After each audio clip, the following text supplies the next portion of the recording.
They've got a case in that it was a bad decision. It's such a poor decision. Yeah, I think he's just made a bad decision in that instance. But what does it take to get to the very top of football refereeing? Every referee starts with their county FA course, and you can take it as soon as you hit your 14th birthday. Once you've done that, you have to go through at least 11 hours of face-to-face training. You'll then graduate as a level 7 official, which means you can take charge of county level games. But hold your horses, there's still a long way to go to get to the Premier League. Your next step is to spend a year each at levels 6, 5 and 4. This covers the top of the amateur game. Only at level 3 do you start doing Northern Counties or Isthmian League level games, for example.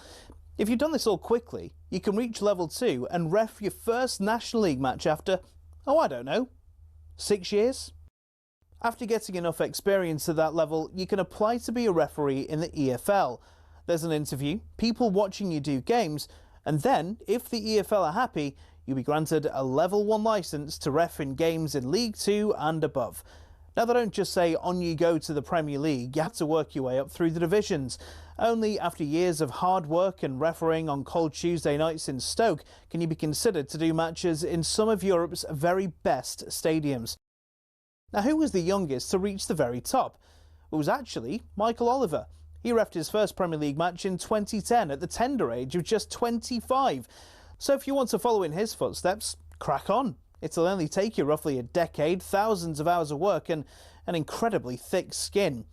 In total, there are 37,000 registered referees across England, but the PGMOL has only deemed 21 good enough for the top flight.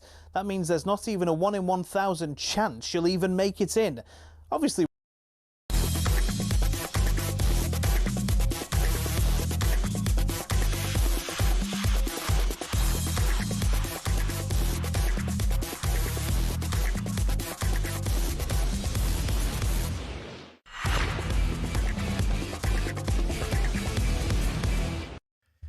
Hello, a very good evening and welcome to talkSPORT Goals. It is brought to you by Final One Standing, new from William Hill, 18+, gamble.org, terms and conditions apply. Sam Ellard, Abby Summers, Lee Davey and Ryan Bromwell. We are live on talkSPORT's YouTube channel and on your smart TVs on Tuesday, April the 14th, just gone 7 o'clock for a big night of Champions League football. And hopefully an exciting night of Champions League football. We're taking you through both games this evening in Europe. Our main attention is, of course, going to be on Anfield. It's Liverpool versus PSG. PSG leading 2-0 from the first leg. Lots of work then for Liverpool to do this evening. Same for Barcelona. They are at Atletico Madrid. Atletico Madrid are leading that tie by 2-0. So Atletico Madrid 2-0 up. PSG 2-0 up. Both games tonight in the Champions League are 8 o'clock kickoffs. We have also got a couple of big games as well in the Championship. We'll keep you across. Portsmouth versus Ipswich. Big game for both teams. Ipswich second, 2 clear of Millwall, and have got 2 games in hand. One of those this evening. Portsmouth the 1 place and 1 point above the drop zone. So it's a big game, an important game for both teams, as is Southampton versus Blackburn. Southampton 5th in the table, 5 clear of 7th place Wrexham. So a win this evening, and you can't really see Southampton not finishing in the top 6. Blackburn are 19th. That's 4 points above the drop zone. So again, they've got work to do. Also some games tonight in League 1 and in League 2. Let me tell you about some epic boosts in the Champions League games this evening. Liverpool to score in the first half is evens. It was 4-6, now evens. In the Barcelona-Atletico game, Barcelona to score the first goal inside 90 minutes is evens. It was 8-13. That is all with William Hill. And you can get an ACCA boost on all of your accumulators with 4 or more picks tonight, up to a 100% boost for ACCAs of 15 legs. It's 18+, gambleaware.org. Guys, good evening. Let's start with team news, because the Liverpool team news in particular is interesting. There's no Mohamed Salah, there's no Rio Ngamoa, but Isak and Ekiti both start, so it looks like it's going to be a 4-2-2, a similar system to what beat Galatasaray at Anfield a couple of weeks ago. With Isak and Ekiti as the 2 centre forwards, Szoboszlai and Wirtz behind, and then further back at the base, Gravenberch and McAllister, Frimpong, Konate, Van Dijk, Kirkes, the back 4. Mamardashvili is in goal. Ryan, what do you make of that 11? Yeah, it's an interesting 11, isn't it? And I think from a Liverpool perspective, it'll be interesting to see what Alexander Isak is going to be like. It's his first start in 4 months. It's only the third time that Ekiti and Isak have played together. I'm a little bit hesitant that they haven't included Salah. And I know his form this season has been a bit ropey, but these are the occasions where he tends to rise to the occasion. And look, you've still got him on the bench, and maybe that's his thought process. Maybe it's to give Isak 60 minutes, whatever he can do, because we don't really know, to be honest with you. He might be hooked at half-time based on his fitness. He's only been back from that injury that took him out for 3-4 months. Only a couple of games now, and he's played partial minutes, hasn't he, in the last 2 games. So there's a sense for me that he might bring Salah on a little bit earlier than many think. You've also got the sort of wild card option of Rio on the bench as well. Look, I think it's not about that. Usually with Slot, you are dissecting the lineup because you're trying to just sort of get a sense of what his thinking or his decision making is. Tonight is just about getting behind the boys and hoping that they can. Is there just the expectancy with the 2-goal lead and sort of, the domination last year in the Champions League going all the way that you kind of just get the job done? And is this a team that can, to use a phrase we use here in England, bottle it, if you like? Well, I think that's something we're going to find out, really, isn't it? I mean, if we're going back in history, PSG have been serial bottlers. You think back to Barcelona, Real Madrid, Manchester United. Is a long list of different experiences that the fans have been through where they've been left really the butt of the jokes across European football. This could be PSG's 5th Champions League semi-final in the last 7 years. That shows that things are changing. There's progress. They are the holders. And for me, again, they are a young team, but there's a team that have showed a completely different mentality from the days of Neymar, Mbappe, Verratti, Thiago Silva. They were the players that failed. They were the players that bottled it. With the exception of Marquinhos, who's the only really real survivor from that, this is a new team with a new mentality. And I think the driving force behind that is Luis Enrique. Tonight is about getting the job done. Ashraf Hakimi said in his press conference yesterday, we know how to manage this game. And he said it with such confidence. Now, hopefully not overconfidence, but this is very much a different PSG now. And certainly in France, they believe that PSG will go and get the job done and even win on the night. Now, I'm not so sure. That's not with arrogance. That's just seeing the level that PSG are currently at. They're the holders. They should walk with a little swagger. They're the team to beat. But this is Anfield, and strange things happen at Anfield, Ryan. They do indeed, mate, yeah. 10 years today? 10 years today, Borussia Dortmund. Yeah. I mean, Liverpool are a bit of a wild card in general, aren't they? I think this season they've shown they can do some performances. They beat Arsenal at home, they beat Inter away, they beat Real Madrid at home, they got a point away at the Emirates. So they are capable of pulling together a performance, not necessarily sustained set of performances. So that always gives you the chance. And, you might be able to capitalise on a little bit of complacency, perhaps, a little bit of a sense of that they underestimate this Liverpool side, because it's quite easily done. They're low on confidence. They've had a few hidings over the last couple of weeks as well. They've restored a little bit of stability over on Saturday with that win over Fulham. So, they'll come into it with some degree of confidence. But I just think they might be a bit rabid tonight, Liverpool. I think you just might see quite a frenetic game and a hectic pace to this, and that might be how they try and get at them. And that's either going to work brilliantly or it's going to blow up quite significantly. I think we see a special comeback tonight. I think we see Liverpool 3 down in 15 minutes, and where it's over after 15. Abby, Salah not starting is possibly the kind of headline team news, if you like. I really wanted and hoped that Rio Romero was going to start. I know he's a young kid. I know it's a big game, and he's definitely not the finished product yet. But I think we need brave players tonight. I think we need fearless players tonight. And what we do see with Rio Romero in the sort of half a dozen games we've seen him play in the last kind of couple of weeks and months is he's just that. He gets the ball to feet. He wants to be quick. He wants to be direct. He wants to get it as man.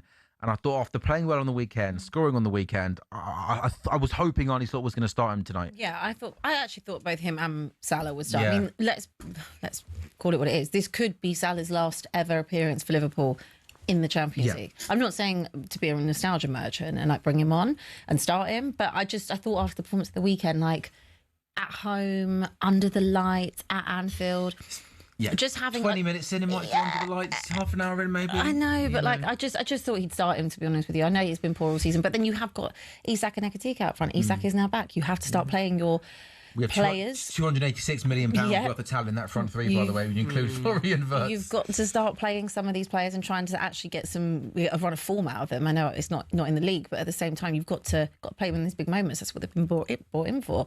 With Rio, I was surprised because everything you just said, I totally agree with. Someone that has got that fearlessness, someone that is direct, someone that hasn't kind of been systemised yet. Not that Arne really got much of a system, but you know what I mean. It's true though. Yeah. He hasn't been ruined yet by the system. So I thought that he would start just a bit of a breath of fresh air, but clearly not. Clearly that's what he's gone for.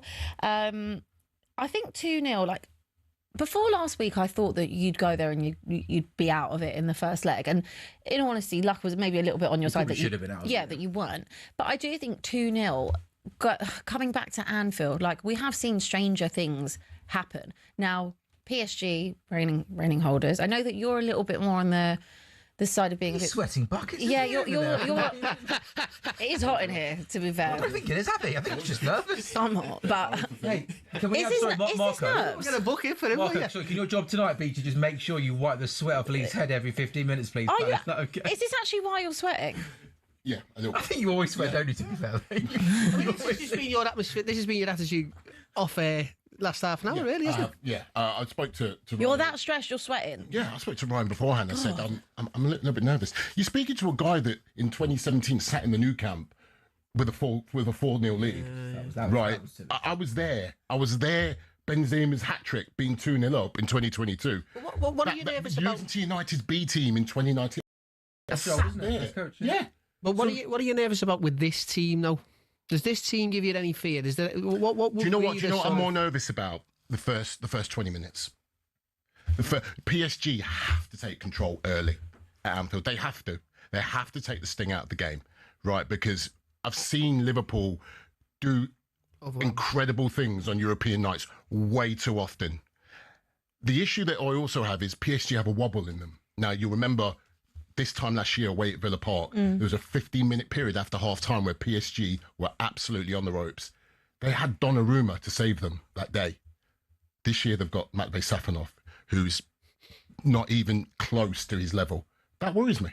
It worries me. At Anfield, in front of the Kop, wherever that may be, do PSG have enough? Do they have enough in Matvei Safonov to produce match-winning moments, match-saving moments? All I'm seeing in my mind while talking about the goalkeeper is the names Doué, Dembele, Kvaratskhelia, and I'm thinking, you might have enough, possibly. I think that's the thing. We're thinking, I know it's obviously happened many a times at Anfield, the comeback, you are comeback kings, but this is a very different Liverpool side. Your nerves, I understand, but this is also a very different PSG side. You've got over the line in this competition. Yeah. What did you say before to me? It's 5 semi-finals in 7 years? Yeah, this will be the 5th semi-final in 7 years. Yeah. And in the 3 years, this is the 3rd season of Luis Enrique. He's done two he's been semi-final winner. I think you should have a bit more. I think you need to have a bit more faith in your team. It is. I think it's scars, Abby. Yeah. I think it's scars. You sound like Arsenal fans. Please No. Oh, please don't say that. No, Come on. No offence. You started to say the PTSD thing. No. I think it's just scars from the past, really, because we had some absolute cataclysmic. Great drops. word. It was, you like that one? Great word. I can tell you're a writer for the website as well as a broadcast sensation on talkSPORT Gold. Is that that's catastrophic and clismic? But no, seriously. On a serious note, I'm slightly worried. I'm slightly worried. I think I just need to get the game underway. That's the most important thing. Just get going. Are you searching up that word? Yeah, but how Sam was spelling it? Yeah, cataclysmic describes a sudden, violent events causing immense destruction or profound, often negative societal changes. I mean, hopefully nothing violent happens tonight, Anfield. But anyone would think you're in a relegation battle with that. I know. Look, how much would you be sweating if you were me? I'm telling you. Do you know I wasn't even this nervous in the final. I wasn't even this nervous. Do me a favour. I wasn't, because I knew it was going to be Inter. You know why you were nervous for that final? Because you were so ill, weren't you? Yes, I was poorly. You know Paul Lee, who follows PSG everywhere. For the final last year, he was feeling really unwell. He got himself to the airport, and then you had to go home, didn't you? And then Jamie said, "I know. Why don't you just have some cowpole?" I know, that was so Producer Jamie. He said that to me. Bit cowboy, you'd have been right, wouldn't you? Right. I'm hoping that there's a trip to Budapest. 'Cause it's on my birthday. The final. It's on my birthday. Is The that you final telling this us year. you won't be here for the final on talkSPORT Goals if you get there, yeah? Can we do it from Budapest? Yeah, I hope so. Do you know what we'll do? We'll take our first quick break on talkSPORT Goals. Then when we come back, we'll go into a bit more detail on the teams. And Ryan, I'm going to just maybe get some of your more broader thoughts on Liverpool at the moment, where we're at and the future. Does that include Arnie Slot or not? More build-up coming up. We are live on talkSPORT Goals and Smart TV, taking you through a busy night in the Champions League.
Do you think Arteta's too pragmatic, Simon?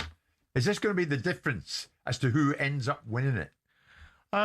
Yeah, I mean, I don't know what he says to the players in the dressing room, but clearly I do think the coach's responsibility is if he's not actually kicking a ball, it's his responsibility to set the players up mentally and structurally to be able to do it in a fashion that produces the best outcome. And I use the word navigate at the beginning of this section because that's what I think Arsenal are trying to do. They're trying to navigate their way through games, not impose themselves on games, not take control of the game, not to be bold, not to be fearsome, fearless. Sorry, in their their reaction to circumstances. Now, when they went away to Sporting, it was the perfect time to not be bold because they were trying to manage a European game, and they got praise from me last week, and people criticised them because it was considered to be a workmanlike performance. But a 1-0 away result in a European game is a good result. Now they'll bounce back tomorrow or Wednesday whenever they're playing against Sporting and produce an outcome again. I think everything will be revealed on Sunday when they play Manchester City. The question is, they'll be bold then when they play City. Oh no, they won't be daft. No. They'll do what they normally do. The question is, if Arsenal were 3 or 6 points behind City when they played Bournemouth at home at the weekend, what would they have done different? Yeah. They would have committed. They'd have played quicker, more urgency. They would have got more men forward earlier in the game. They would have gone after them. Feels like Arsenal have something to lose rather than something to win. Well, it's a bit like Rory with a six-shot lead, wasn't it? Yes. That dwindled on day 3. Yeah. So that begs the question then, who are Arsenal's biggest opponents in this title race? Manchester City or themselves?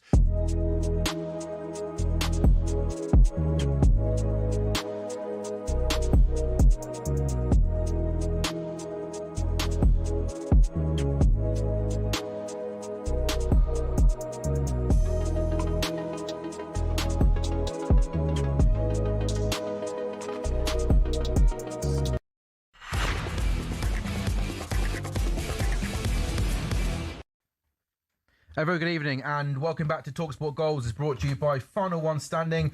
New from William Hill, 18+. The gamble aware the dog terms and conditions do, of course, apply. Sam Ellard, Ryan Romero, Lee Davey and Abby Summers with you until the conclusion of tonight's games in the Champions League. We're taking you through 2 Champions League quarter-finals. Liverpool versus PSG. Liverpool are 2-0 down from the first leg. Before this season's quarter-finals, there have been 17 occasions of a team being eliminated from the Champions League knockout stages, despite having a 2 or more goal lead from the first leg. And Lee, you'll be happy to know that PSG have been on the receiving end of that more than any other side in the Champions League, which maybe is why you're literally sweating buckets, perhaps, right? Atletico Madrid, Barcelona. Barca are 2 down, but they're away from home in this tie. So they lost the first tie 2-0.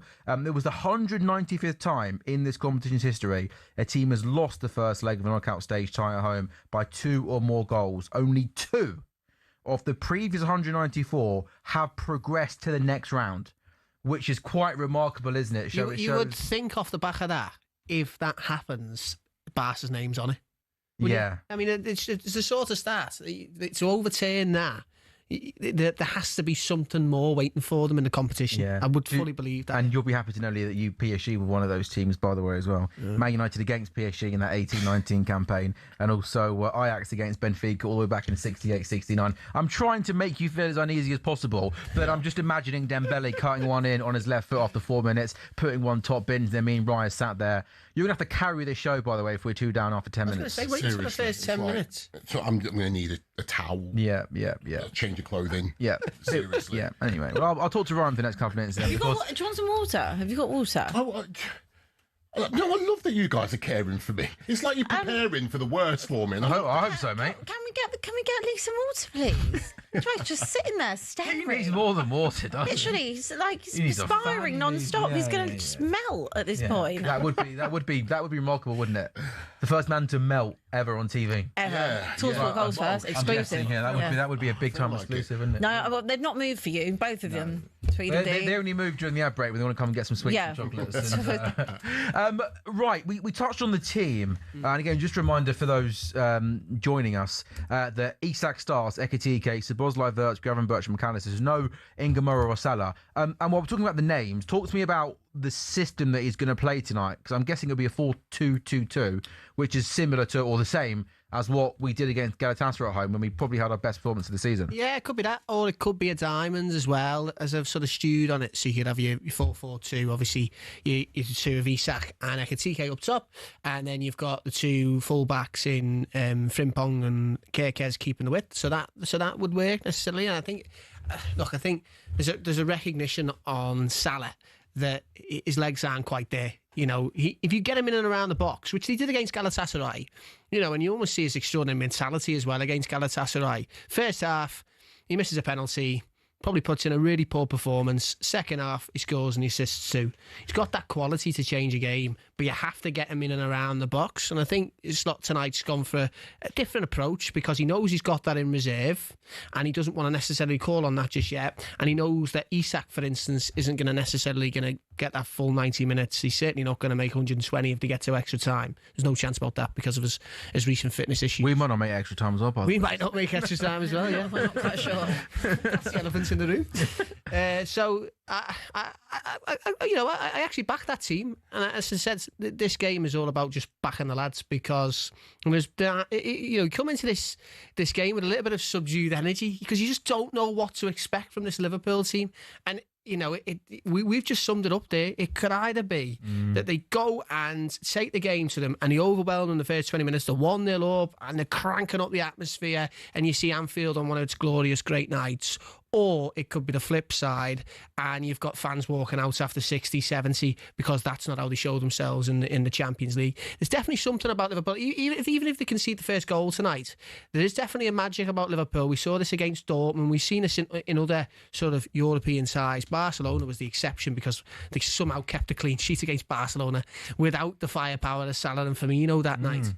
But if you look at, the sort of historic Liverpool ties, they do concede. Like they did against Dortmund, they concede, but they've just got something where they then motor and they get one and then they give themselves a little bit of a sniff and then all of a sudden that can snowball. You did think the other kind of wasn't knockout, was the group stage, but the Olympiacos game, we needed to win by 2 goals to get out of the group the year we won in 05. Yeah. We went 1-0 down in that game, didn't we? Yeah, so, if you give yourself a little bit of a mountain to climb, there's even more motivation than you should need already going into a game where you've got a 2-goal deficit. I'm assumingly PSG are going to just attack and are going to just be aggressive like they always are. They're not going to look to come and put men behind the ball, are they? Absolutely not. No, they simply don't play that way. And I think it's dangerous to play that way, especially at Anfield. You can't let Liverpool just come onto you. All right, you've got to just go out and play the way you played in the first leg. I expect Liverpool to be far more aggressive, to have far more threat. I mean, there was literally no threat last week, was there? There was nothing. That's not going to be a repeat. There's not going to be a repeat of that. And Luis Enrique will have told his players that. They'll know what to expect. Luckily for them, I think it helps that, they were at Anfield just over a year ago. Yeah. So when it comes to the atmosphere, when it comes to kind of playing with pressure, we went to a penalty shootout. So they know about the pressure of playing at Anfield. I think that just the difference this year is that, Liverpool have got nothing to lose. They've got to go all out. This is the last opportunity for Liverpool to win any silverware. And, when you're playing against a team that's got nothing to lose, it's a pretty difficult situation to be in. So PSG have just got to go and handle their business, show that they've turned over a new leaf from those days of being a laughing stock of European football. And we should definitely touch on a keeper as well, the PSG keeper, because I felt in that first leg we just did not test him enough. There was moments in that first leg where he looked like the only sort of weak link, or if you like, and a PSG team that was just class throughout the pitch. He seems to me like if you could have a shot and he was a slide rocket, I can imagine him sort of punching that out in the box. It lands to somebody, it goes in. That's the sort of chaotic energy that then kickstarts one of those comebacks. Well, I guess when you put 10 men in the edge of your box, you're unlikely. Well, you to don't test do the that, goal. yeah. And it's just I think his plan to do a 5 at the back, which you're almost knocking on the territory of the sack when you do that, because Liverpool don't go to 5 at the back. They did it under Rodgers. He was soon out the door. Whether or not that's an omen for Slot, it's not something that they do. And he's pumping long balls to Ekiti, who just wasn't able to hold up the ball.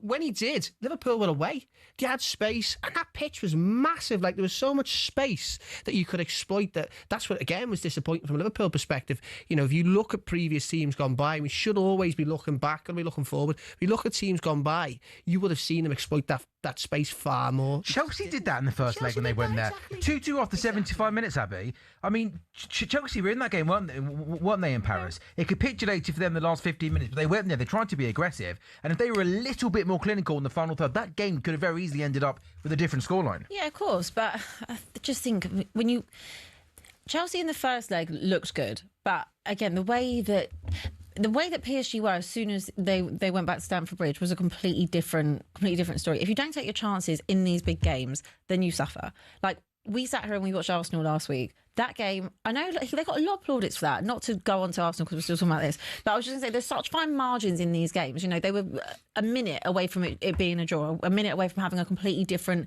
viewpoint from everyone looking at that game. Obviously, did a good job, went there, they did get the win. But I guess a hard place to go. But when you look at that and you're talking about fine margins, you could be going into this game tonight without having any chance at all because of those chances that actually PSG didn't take last week, but you're not. So I think that when it comes to this competition, that being clinical is so important that, yeah, Chelsea were in it, but at the end of the day, it is the quality. PSG have got an abundance of quality, which is why I don't know why you're stressing so much. If you'd lost the final last year, for example, and it was like you'd continued the bottling and not got over the line, but you're the current holders.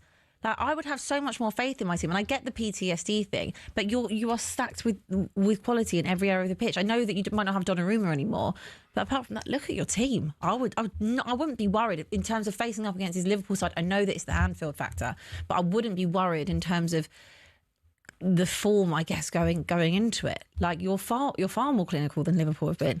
Yeah, I mean, I expect PSG to score tonight. I'd be really super surprised if, they don't find the net. And even within the first half, I think they're really going to come out because they have to. They have to, because they're going to expect Liverpool to do the same. But going back to what you're saying about being clinical, I mean, we could speak about PSG last week. That 2-0. No one expected it to be that. 2-0, right? In a game that, let's be honest, and this is meant with the greatest respect, PSG showed they were multiple levels above Liverpool on the night. 2-0 flattered us big time last on the night. So you've got to look at that and think, they're going to come away from that. And you look at Dembele, he missed some real gilt-edged chances in that game. So will they rue that? That's the thing. So, being clinical is key. You spoke about Chelsea, but PSG weren't that clinical last week. No. How's this for a stat, by the way? Hit me. Tonight is the first time Liverpool's 5 main summer signings, Isak, Wirtz, Ekiti, Kerkez and Frimpong, have all started together. Maybe this is where Arne Slot turns the corner? I don't think so. Well, I was about to ask Ryan about Slot's future, and possibly some people might be thinking, well, hey, that's one of the reasons to why maybe it's been a struggle this season. And sure, that might be true. Injuries have played a part. We know that players have not found form. Obviously, lots of key players as well left last summer. But right, it's the elephant in the room. I think lots of people are talking about his future.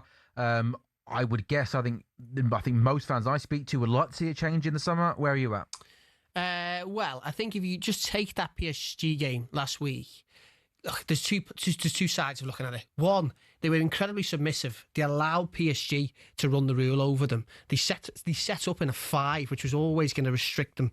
And they played a game of football that they don't do, and he hadn't played all season. So he was pragmatic and it was high risk, but he's come away with still a shot in the game.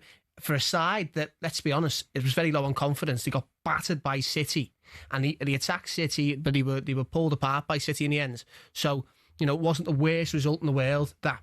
But on the flip side, I look at this manager and I think, you know, from what I understand, it's a Champions League. Winning the Champions League is the only thing that will keep him in a job, because there's conflicting reports at the moment.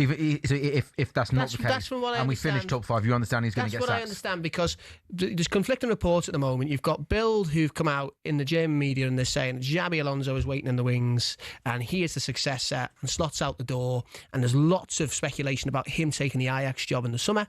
And then you've got quite a lot of the sort of national reporters in the UK, like Ornstein and Pearce and Pearce and Crook and others. Obviously, they've said no, that he's staying and he's going to be here throughout the summer and into next season. But I think there's definitely something at play there. I don't know what the sort of energy is coming out of the club, but it feels to me that why would you be putting out the sort of, if he's staying to the end of the season, you have to keep him motivated. You have to keep the whole camp, you know, feeling that this is sort of, that we're building towards something.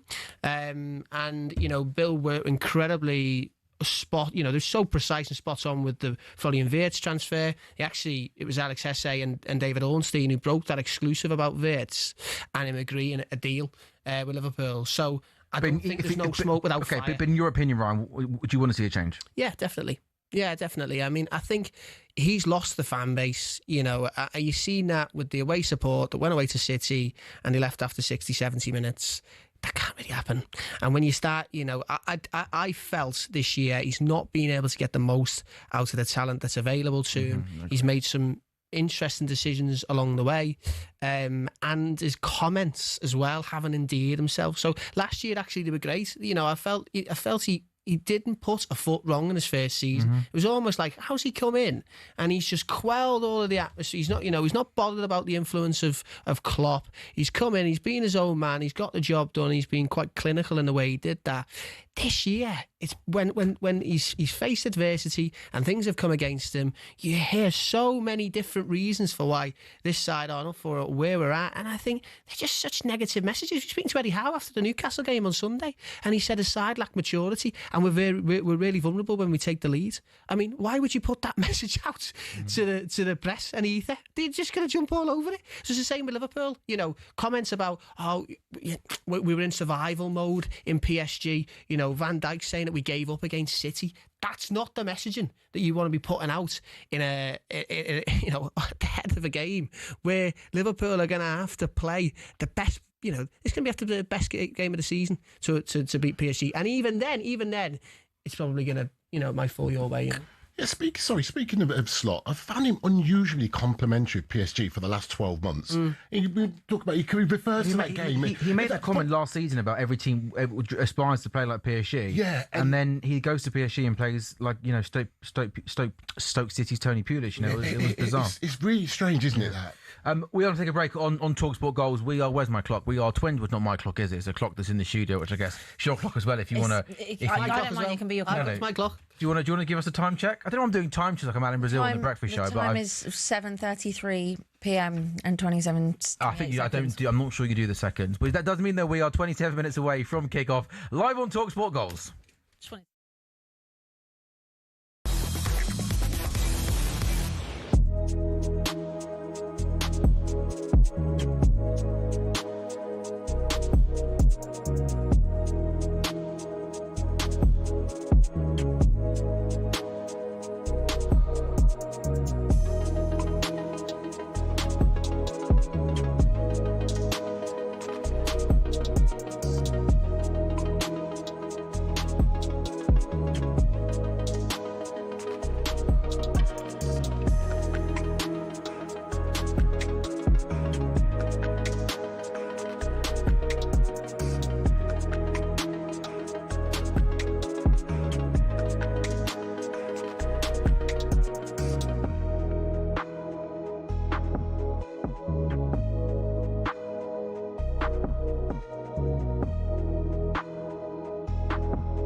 Let's talk about the Pards derby. Newcastle came to Crystal Palace They went 1-0 up, but ended up losing 2-1.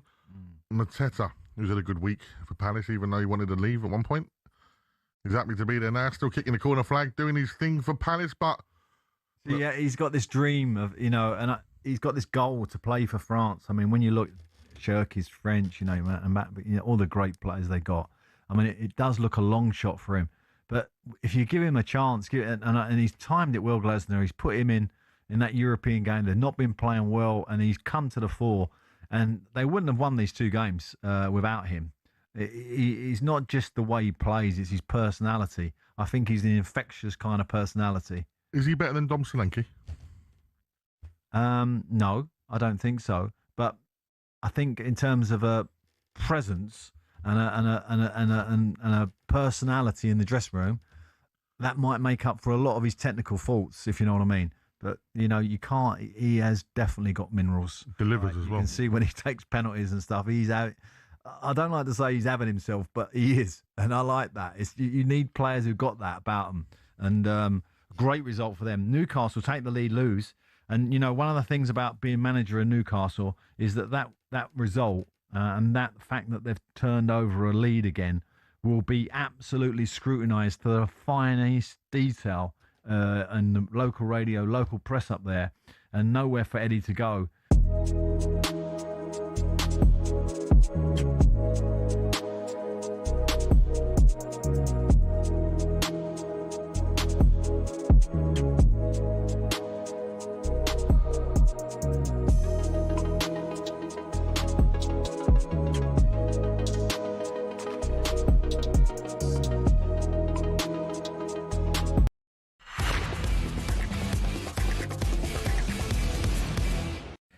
A very good evening and welcome back to talkSPORT Goals, brought to you by Final One Standing is new from William Hill, 18+. Gamble aware the dog, terms, conditions apply. A very good evening to you. We're live on talkSPORT's YouTube channel and as well, of course, coming as well on your smart TVs. It's Sam Ellard, Abby Summers, Lee Davey, Ryan Bromler with you until the conclusion of tonight's Champions League football, which should be fun and it should be entertaining. Our main focus is on Liverpool versus PSG. PSG 2 up from the first leg. They won 1-0 at Anfield in the Champions League last season. The only side to win consecutive away games against Liverpool in European competition are Barcelona and Atalanta. Talking of Barcelona, they're away at Atletico Madrid this evening. Lots of work to do. They're 2 down. It's the 6th time that Atletico and Barca have faced each other this season, which is their most meetings in a single campaign, as well as a 2-0 win in the first leg. Atletico have also beaten Barca 4-0 in the Copa del Rey this season. We've also got 2 big games in the Championship. Portsmouth, Ipswich can extend their lead into the automatic playoff places. They're second, 2 clear of third place Millwall. Portsmouth 1 place and 1 point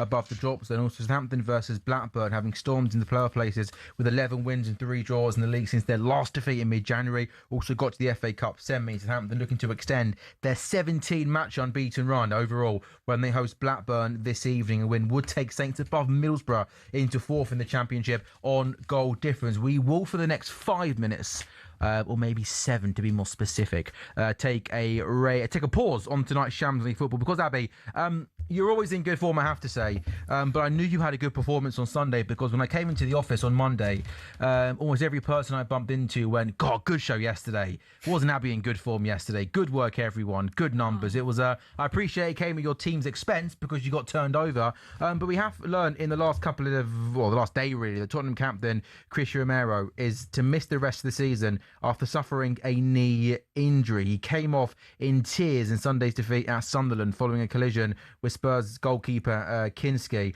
Reports claiming he will return in time for the World Cup.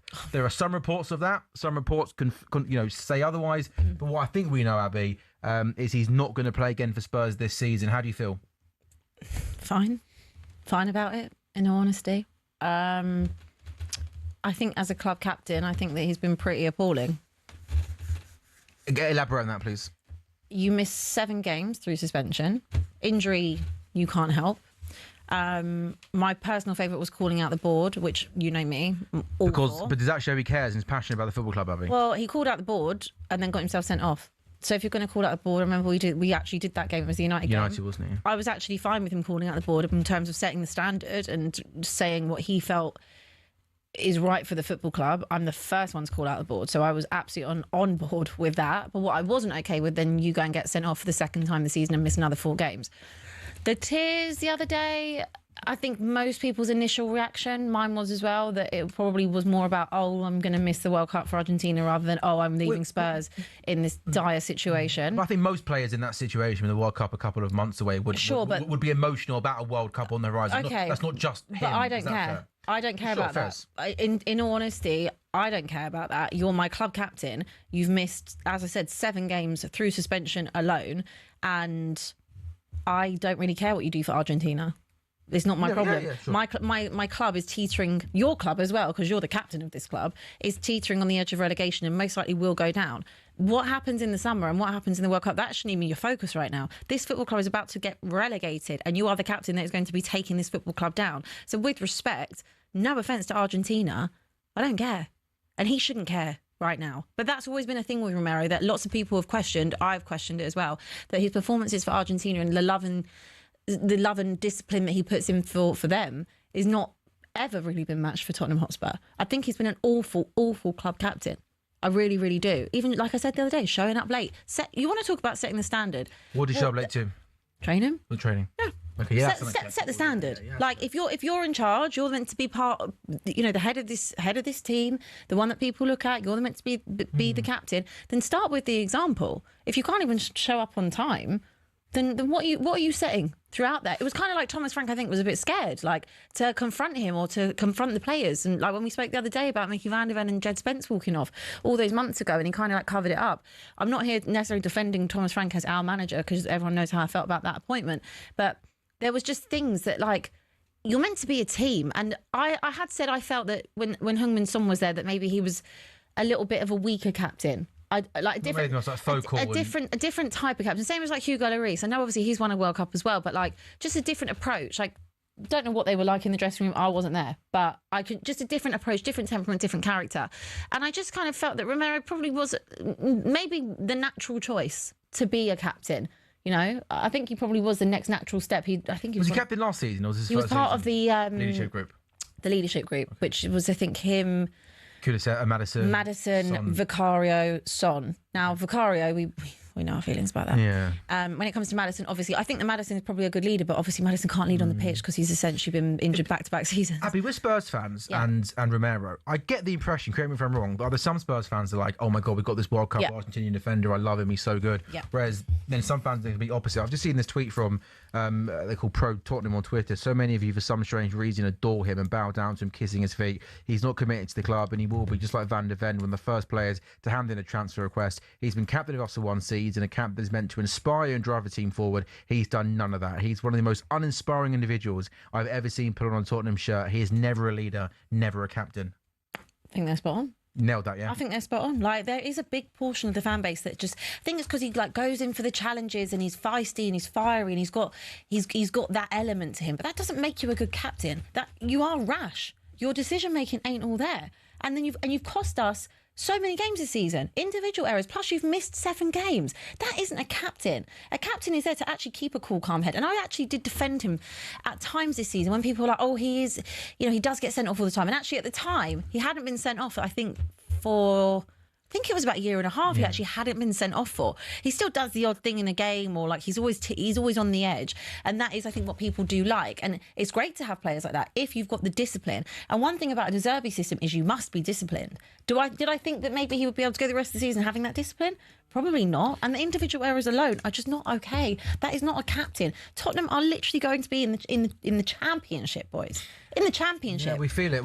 It feels genuinely real. I mean, it felt real for a long, long time, but we watched that game together on Sunday, and for me now, I'd be gobsmacked if Spurs don't go down, because you look at that team and you just think, who's scoring the goals? There's no leaders, there's no fight, there's no quality. Other teams are getting results. So now, if you were to tell me the Spurs stay up, I wouldn't believe you, because they look pathetic. I said to you, I sat here with you every single week for however many months, and I said to you back in January, we are walking into relegation. Yeah. Sleep, walking into relegation. And now we're here and people are shocked. And it's like, well, what are you shocked for? Yeah. This is not something that's... The relegation thing obviously has been last year and this year. Last year, I didn't think it could get any worse. Just European trophy aside, let's not talk about that. Let's talk about the league. We lost 22 times last season, and I genuinely didn't think it would ever get any worse for me as a Spurs fan or us Spurs fans in the Premier League. I thought, wow, okay, we finished 17th, but okay, we've got the trophy. They can stop, kind of like taunting us over it. We've got over the line in that. But in terms of the league, I never want to see that again. And that was why I said, right, I'm done with Ange. I didn't want to be done with Ange. I stayed on that train for quite a long time. It was towards the end of the season that I switched.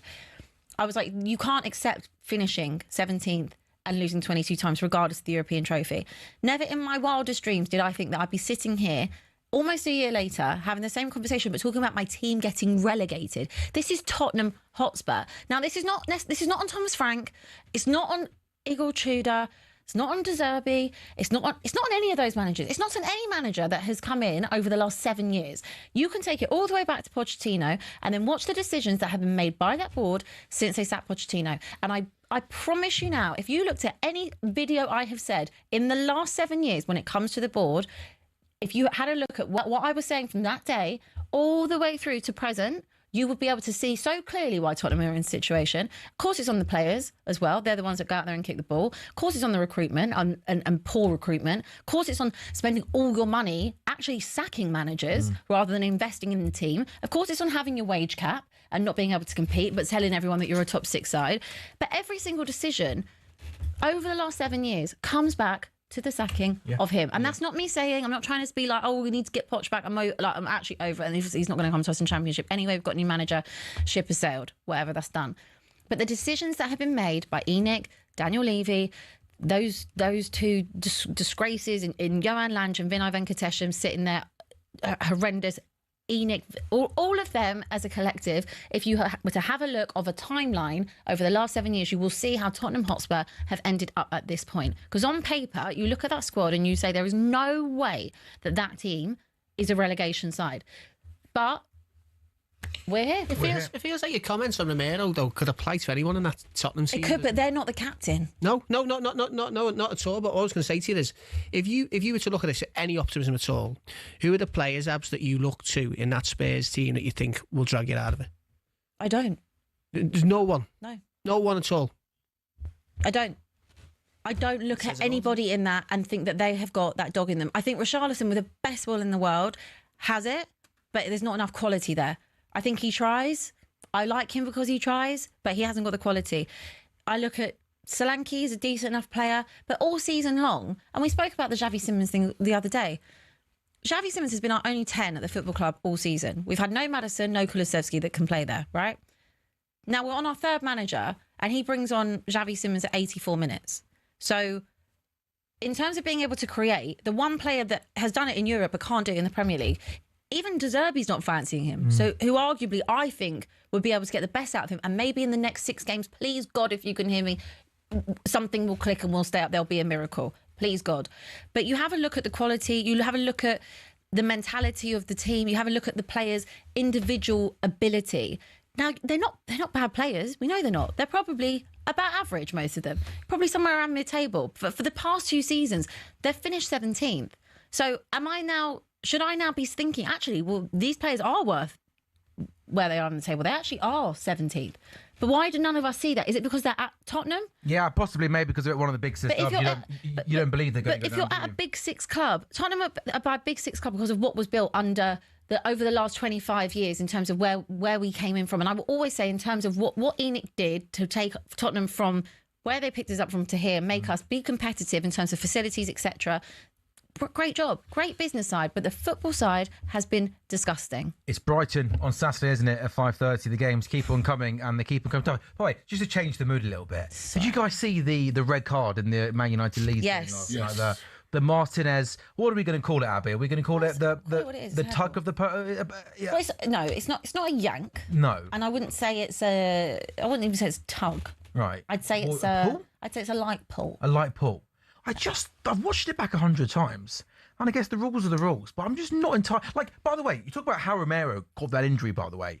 Romero got that injury because Brian Brobby had no intention of getting the ball and decided a close distance to shove Romero into the goalkeeper. For me, in my mind, that's serious foul play that's dangerous and could have caused some damage, and it has done. And by the way, I think the keeper's lucky he wasn't hurt. When I see a player pull the back of someone's hair, like slightly, the fact that constitutes a red card, I just find I'm not sure how that is dangerous or anything like that. It's not dangerous, but the rules are the rules, right? It's not. So I'm saying the rules should change. I don't think it's serious foul play. He hasn't gone like that, has he? No, exactly. And again, that's where he hasn't like if he's gone like that. That's But this is the whole conversation, isn't it? This is the whole conversation about referees in general, isn't it? Consistency and common sense. They're the words that always come up.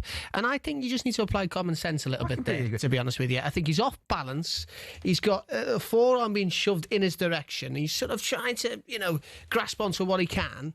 And he's pulled his hip. But he doesn't. I don't think he does it with any real intent or a malicious. There's no maliciousness there at all. I think it's 6 of one, half a dozen of the other. In order because they're both grappling with each other, tussling with each other. But at the same time, if you know that you can't pull someone's hair, and you can't pull someone's hair, would you like it if I just wank like if I just? Oh wow! Cut that, Jay. Yes. If I yanked TalkSPORT will be back. If I just wouldn't be that. No, I'm joking. If I just. You know what, Abby? Good work. You always know how to lower the mood, don't you, on TalkSPORT Goals? Me too. I hope nobody important was watching that, by the way. And we're not clipping that if up. I yanked your hair. Back in I was trying to say the thing that we've seen some. I'm going to change. I'm going to go back to the original. Producer Bregley. Right. Can I just say we've had some situations, haven't we, with players with long hair where they've, there's been really some quite bad hair pulls. And I think they've just put like a blanket decision across any kind of hair pulling is seen as serious, offence. But it just felt like maybe that needs to be levels and like what Ryan said, a bit of common sense. But I think common sense really prevailed there. Do you know what that stems back from? Do you know what that stems back from? From when Romero did Paul Cucurella's hair. Oh, of course Romero's had a go at it. No, but obviously that was the one that he wasn't sent off. It was years ago. It was with the Conte and Tuchel dance. Oh, the handshake. The handshake. I've actually done really well, by the way. Okay, I think we need to break, Abby. Yeah, I definitely think we need to break. I'm sweating like Lee now. Yeah. Oh, I know. Tell me about it, right? Oh, what's my piece? Sorry. You got me flustered, haven't you? Right, we are 9 minutes away from kickoff. Let me tell you about some important epic boosts from William Hill. Liverpool to score in the first half was 4-6, now evens. Nice work, William Hill. Barcelona to score the first goal was 8-13, now evens. With William Hill, you can get ACCA boost on all of your accumulators with 4 or more picks tonight. There are games in the Championship, League 1, League 2. Get up to 4, you get an ACCA boost up to 100% boost for ACCAs of 15 legs, 18+. GambleAware.org. Abby Summers, hang your head in shame. I didn't mean it.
Honestly, what's happened, mate? What's happened? You lot are finding new ways to disgrace yourselves.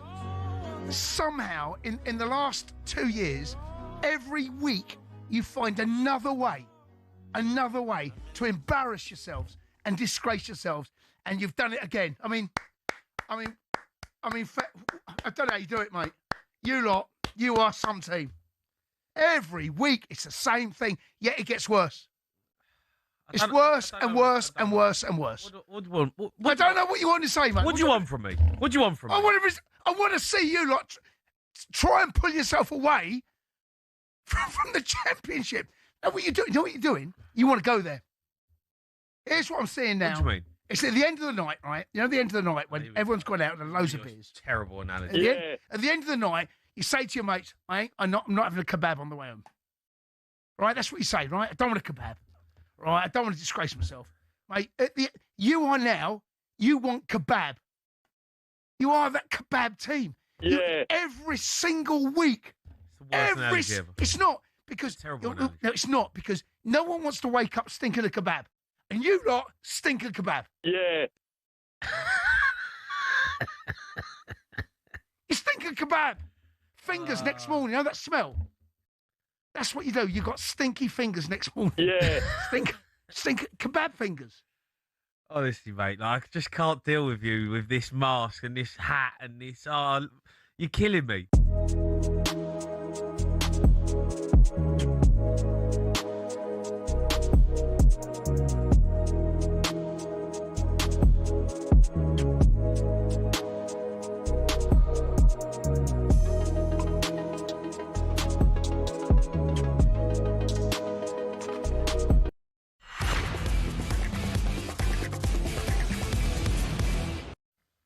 Hello and welcome back to talkSPORT Goals. It's brought to you by Final One Standing, new from William Hill, 18 plus, the gamble where the dog. Terms, conditions apply. Sam Ellard, Abby Summersley, Davey, Ryan Romero with you on a massive night of Champions League football. Liverpool have got a 2-goal deficit to overturn against PSG. Barca doing the same against Atletico. I remind you one more time of the epic boost with William Hill. Liverpool to score first half, now evens was 4-6. Barca to score the first goal inside 90 minutes is now evens was 8-13. And with William Hill, you get ACCA boost on all of your accumulators with 4 or more picks tonight, up to 100% boost for ACCAs or 15 legs is 18 plus. Gambleaware.org.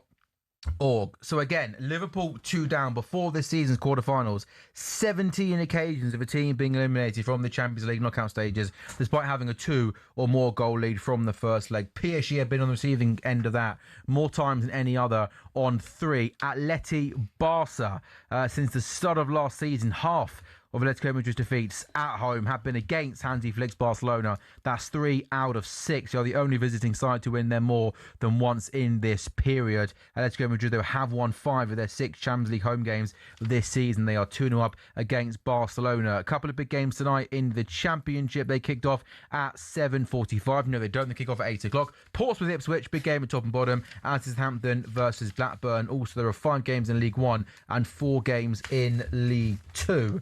By the way, I wonder if Lee Phelps is glued to the TV this evening. Chesterfield Grimsby. Chesterfield 7th in the final playoff spot by 1 point. The team below them, Grimsby, who they play tonight, Abby?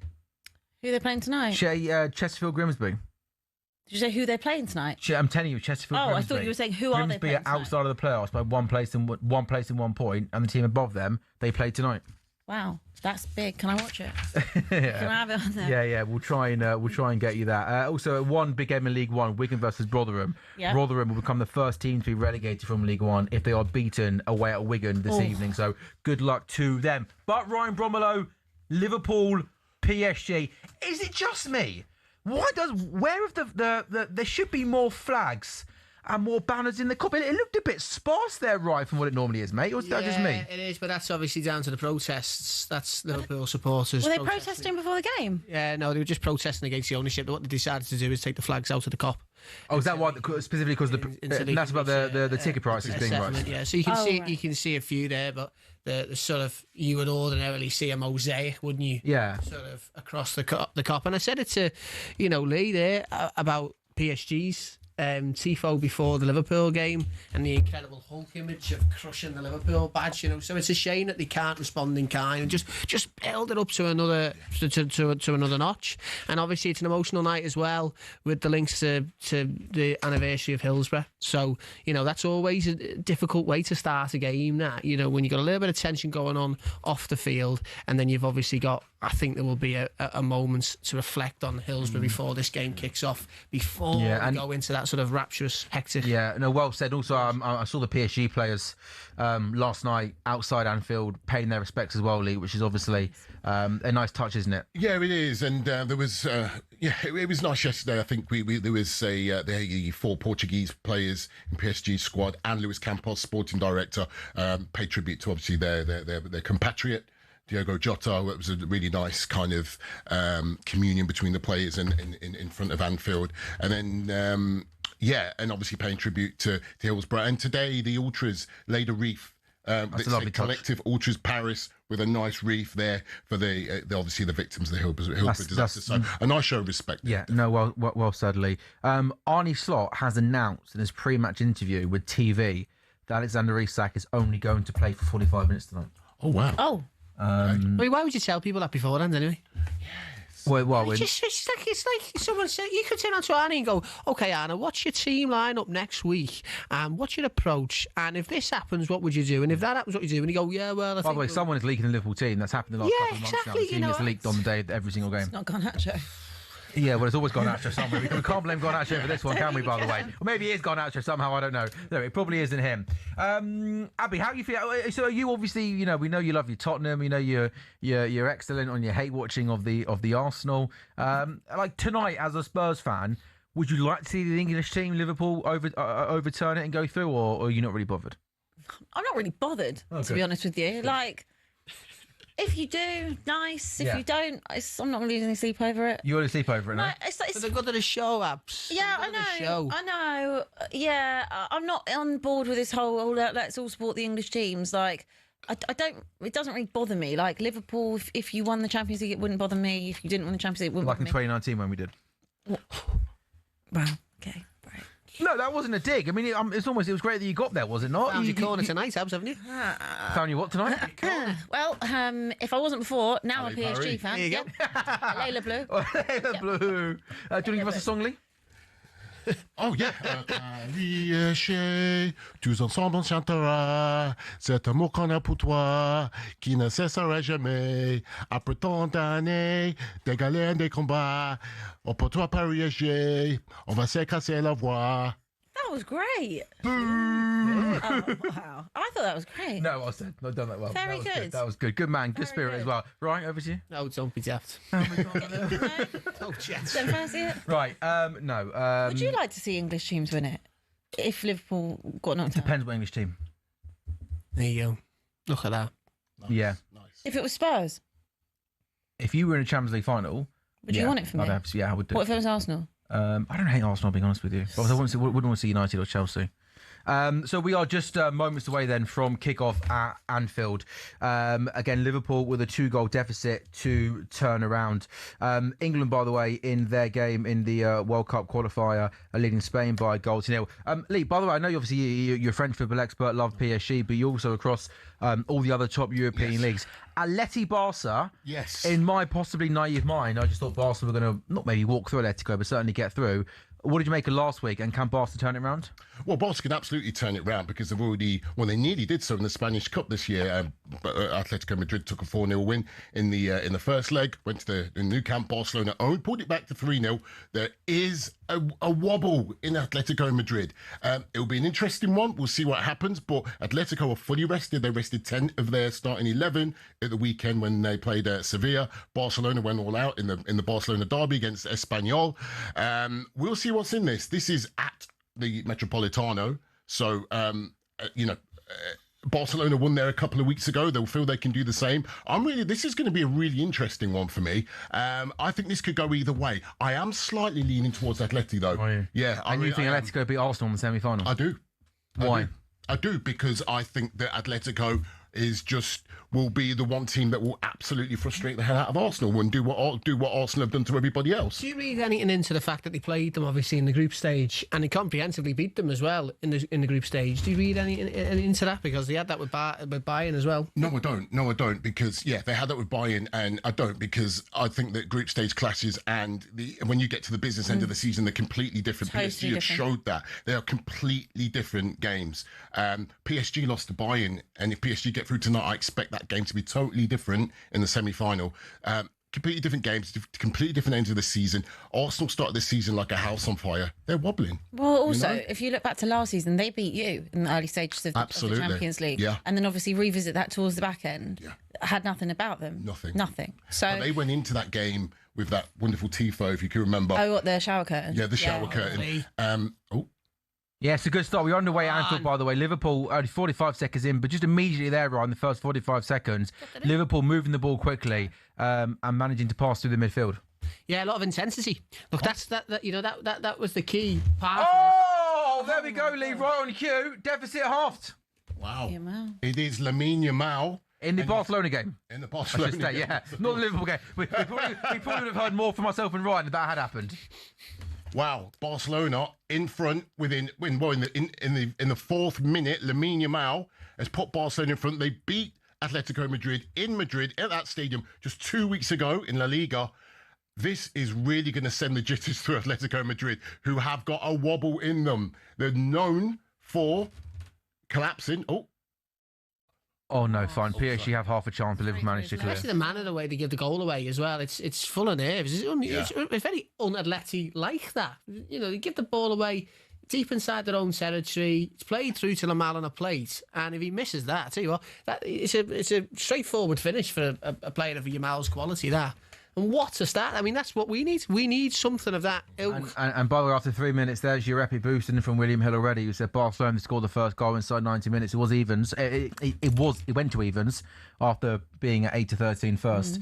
So that comes in there for people if you were on that. The one in the Liverpool game, Liverpool to score in the first half as PSG come forward down the left-hand side. Kvaratskhelia cutting in on his right foot. He plays it back, edge of the box. Get out to him! Even just I'm not sure who was closest to him, if it was Gravenberch. But he's got the ball on the edge of the box. And look here, right, I don't know if it's Gravenberch or Van Dijk, my mince pies are going. But, like, he's literally allowed him to cut on his right foot and get a shot away. Close him down, get out to him.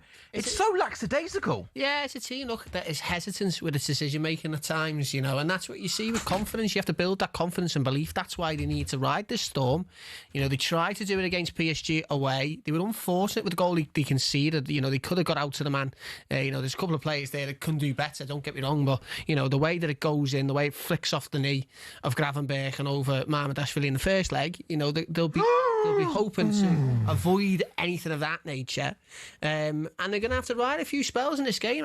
You know, let's not be naive. PSG are a very good side, but this Liverpool team need to build some confidence and build some confidence spells as well throughout the game. Kvaratskhelia just had a shot outside the box. It was straight to the goalkeeper, who did spill it, but then did manage to collect it pretty quickly. So confirmation then. Atletico Madrid 0, Barcelona 1. Lamine Yamal scoring after 4 minutes, and it's still Liverpool 0, PSG 0 at Anfield. Look, the differences between this leg and the first leg is there's so much more intensity about Liverpool. Straight off the bat, you know, and you've seen a clever flick through the legs before with Ekiti into Szoboszlai, opened up some space out on the left side. He didn't really capitalise on it. Well done, Ibu. It's much better immediately there, just there. He follows Dembele into midfield, wins the ball back, is aggressive, and Liverpool have possession again. Yeah, we can't go backwards as well. I mean, if you look at where Arsenal's downfall came on Saturday. You know, they showed a graphic recently on TV about how they had 19 passes ordinarily. It goes back to the right. It was 38 against Bournemouth. And that's just a side that's fearful in my eyes. You know, it's got that's a free kick as well, isn't it? To take. And we can't be doing that. We've got to be front facing, forward looking, and we've got to try and hurt you. We've got to believe we can hurt you as well, not hope. We've got to believe that we can hurt you. But Ryan, that doesn't help when your manager's always talking up how good PSG are, how difficult they are to play against. It's bizarre. Yeah. It's bizarre. Honestly, just it's almost kind of like... Go on! Ekiti came behind here. He's got the ball right-hand side up against the PSG defender. He's got Frimpong on the outside. He comes back in field. Szoboszlai edge of the box, tries to play a ball with the outside of his boot into the box, but Vitinha does well to clear. He comes back and out to Gravenberch. He's been a really good positive start from Liverpool. 5 goals, no goals yet. Ekiti now once again coming short to try and give Frimpong an option, but PSG at the moment have got bodies behind the ball, and Liverpool have got to go back and retreat to Ibu Konate. In terms of the system, right? It maybe looks a bit more conventional 4-3-3 with Wirtz on the left. Oh no, maybe it's more 4-2-2, isn't it? No, it's a diamond. A diamond. And McAllister's at the tip of the diamonds as well. Wirtz has got a bit more of a free roll on the left side, but you can see he's floating out to the right there. Frimpong has on the far side. Wirtz now inside the box, goes across the face of the goal. It's cleared. That's what we need. Come on, let's apply a bit of pressure. Come on. Lee, a nervy start for PSG? We've had a little bit of possession. Man, look, can't expect this game to mirror last week. Liverpool have got to go for it, and they're going to, they've started well. They've looked a lot better, a lot more assured. This is just about PSG really kind of trying to take the sting out of the game early on. This is what was expected. This first 20 minutes is absolutely key for PSG, just to try and quieten down this Anfield crowd. Liverpool have to land one early on that keeper. They do. You know, they've got to put him under some under the cosh and put him under some pressure. And it's going to be a Szoboszlai corner, out swinger, and it is Konate. It's actually Isak who wins the header, but the out swinging corners, isn't it? When it comes out, so much needs to go right from. It's almost a shame that Kirkers can't take the corners. I don't know how long it's going to take him to grow into the game as well. But to be fair to Slot, if you've got Isak available and he's only gone for 45 minutes, in a game which could go to extra time, you can't risk playing him in the second half, can you? Because then what you do, you take him off, and then you've had to put someone up top in the first half anyway. If you put him on for the second half, so I sort of get the decision making on that front. But Isak's just got to give us something. If he gets a chance, he's got to take it. That's all he really needs to do in his first half. He's Ekiti, then he goes in and out a couple of PSG defenders, but lurk around the box and actually offer. The thing with Ekiti is he's shown how versatile he is. He can play across the front three, but as a conventional forward, I mean, Isak offers you something different. I saw that when he came on against Fulham in the final 15 minutes. The runs he was making, that Gakpo wasn't making. I saw that against Fulham. So really important that. Again, he gets a few chances. Just give him a few chances. Ekiti looks lively tonight. He looks like he's in the mood. I was watching him in the tunnel. He looked very, very focused. Whereas last week, it just felt there was a bit of emotion around it for him. Going back to his old club, things didn't work out well for him. His family was there. It just felt really strange. I didn't see the best of him last week. Yeah, definitely. But maybe tonight's the night for him. And also, he's got the backing of Anfield. Yeah. And that's the other thing as well. Away from home in Paris, in a side which is underperforming at the moment, that's low on confidence. It's a tough ask, isn't it? At the end of the day, it's a tough ask for Ekiti to show his stripes. I thought he had a really poor game. Yeah, I think you're right. I think the atmosphere got to him. He wasn't able to sort of have any real presence up top. But he's got the support of Isak tonight, and he'll have the support of Salah when he comes on at half time, no doubt. No goals yet then Anfield. 8 gone. Liverpool 0, PSG 0. There is a goal in Spain. Barcelona scoring earlier with Atletico. Lamine Yamal scoring there. Is it good? You got your eyes on that one. How have Atletico responded to going a goal down? This is literally such an end-to-end game. It's like a basketball match. It's not how I think like Atletico Madrid are at all. It's not like the defensive sit back and part of the boss. Yeah, it's not like a chess game. This is absolutely end to end. It's actually really good. There was a chance for Lookman early on, and then since then there was a big save, I think, in terms of just making sure that Barca didn't level it up straight away. After obviously them going 1-0 up, but apart from that, it's just been good to watch. Yeah, not like too many like clear clinical moments, but just everything. It's just every time I look up, it's like better. End-to-end game there. Liverpool have started well in terms of intensity, in terms of pressing, but just see the class of Vitinha. He picks up the ball in midfield. He's got such quick feet. His ball control is exceptional, isn't it? Yeah, he's been fantastic, and the shackles have really come off him since really Messi and Neymar and Mbappe left. He's really come into his own. He's showing his quality, and who would have thought that guy who was on loan at Wolves would go on to become one of the world's best midfielders? He's in here. Keeper's got to be careful. Keeper does well. No, he's done well there, keeper. It comes back out to Dembele. Keeper punches it away. My goodness me, what a passage of play that is. Through ball went through on goal. Mamardashvili comes out, reads it, clears, and then falls to Dembele, who tries to lob the goalkeeper. He's backtracking. I feared the worst, but to be fair to him, whilst he was backtracking, he punched the ball away. But that was the first clear-cut chance of the game, Lee, and it fell to PSG. It did, and they're on the attack now with Kvaratskhelia. Yeah, he's got the ball left-hand side inside the box. He comes out to Vitinha, edge of the box, and Liverpool at the moment getting bodies behind the box to try and frustrate PSG. Need to check as well to see if Gomez is on the bench, because that's an option that's shored up. He gave us something completely different in that experience as well. He's also got that long throw, isn't he? He's also got that big long throw. They're not very good though, I don't think. Options. You don't rate it. We saw it quite a few times in the first leg. It doesn't come in. Yeah, it didn't come to anything, did it? Really, I don't think. It's quite like a loopy long throw, isn't it? It doesn't really have much trajectory or pace. PSG dealt with it quite easily, 100%. Well, didn't they? I thought it was a waste of time, to be honest with you. I'll tell you what, if they can get through to half time and recognising that Isak's only going to play 45, it's a nice set up for Salah.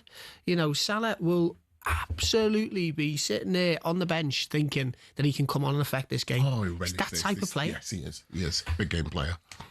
And Lee, it's Doué from the right, isn't it? And Belly through the middle, Kvaratskhelia from the left. Yeah, but they'll switch and change and frustrate and make defenders mind boggled. It's the way they play. Lewis and Come on! That's a bad touch. You got to do better. Chance there.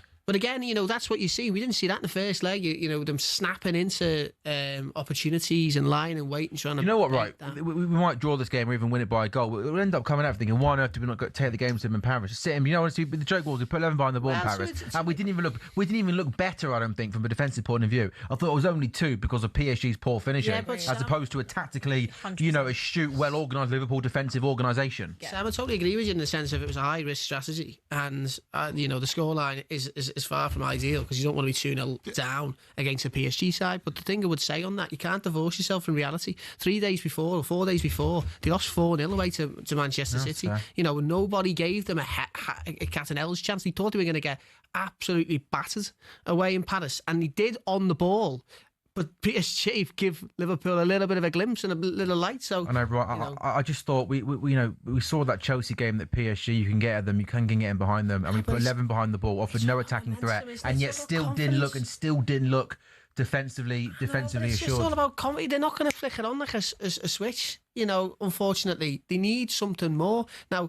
The thing that's different tonight is that they're at home and they're at Anfield, and Anfield can do strange things if they can get about them and they get a confident spell. They haven't really been able to build a sustained spell just yet. Once they do that, you'll start to see if they can capitalise on it a bit more. Yeah, but for them to expect them to go away to the Etihad, lose 4-0 and see your fans leave after 60, 70 and then go over to Paris and put in a performance where, look, they're unfortunate in the first goal, I think, personally. And then this PSG just they were allowed to run right, of course they were. But, again, it's a team that's hesitant, that's not making the right decisions at the moment on the ball, that's still finding its sort of chemistry and gelling together. So you'd expect all of that, really. And I think we got away with one in the first leg. But, as I said, I don't think we can criticise them too much for that first leg because they put in a performance which was enough to keep them in the tie. No one thought they'd be in the tie come the second leg. I think the big question is, you spend 450 million quid in the summer.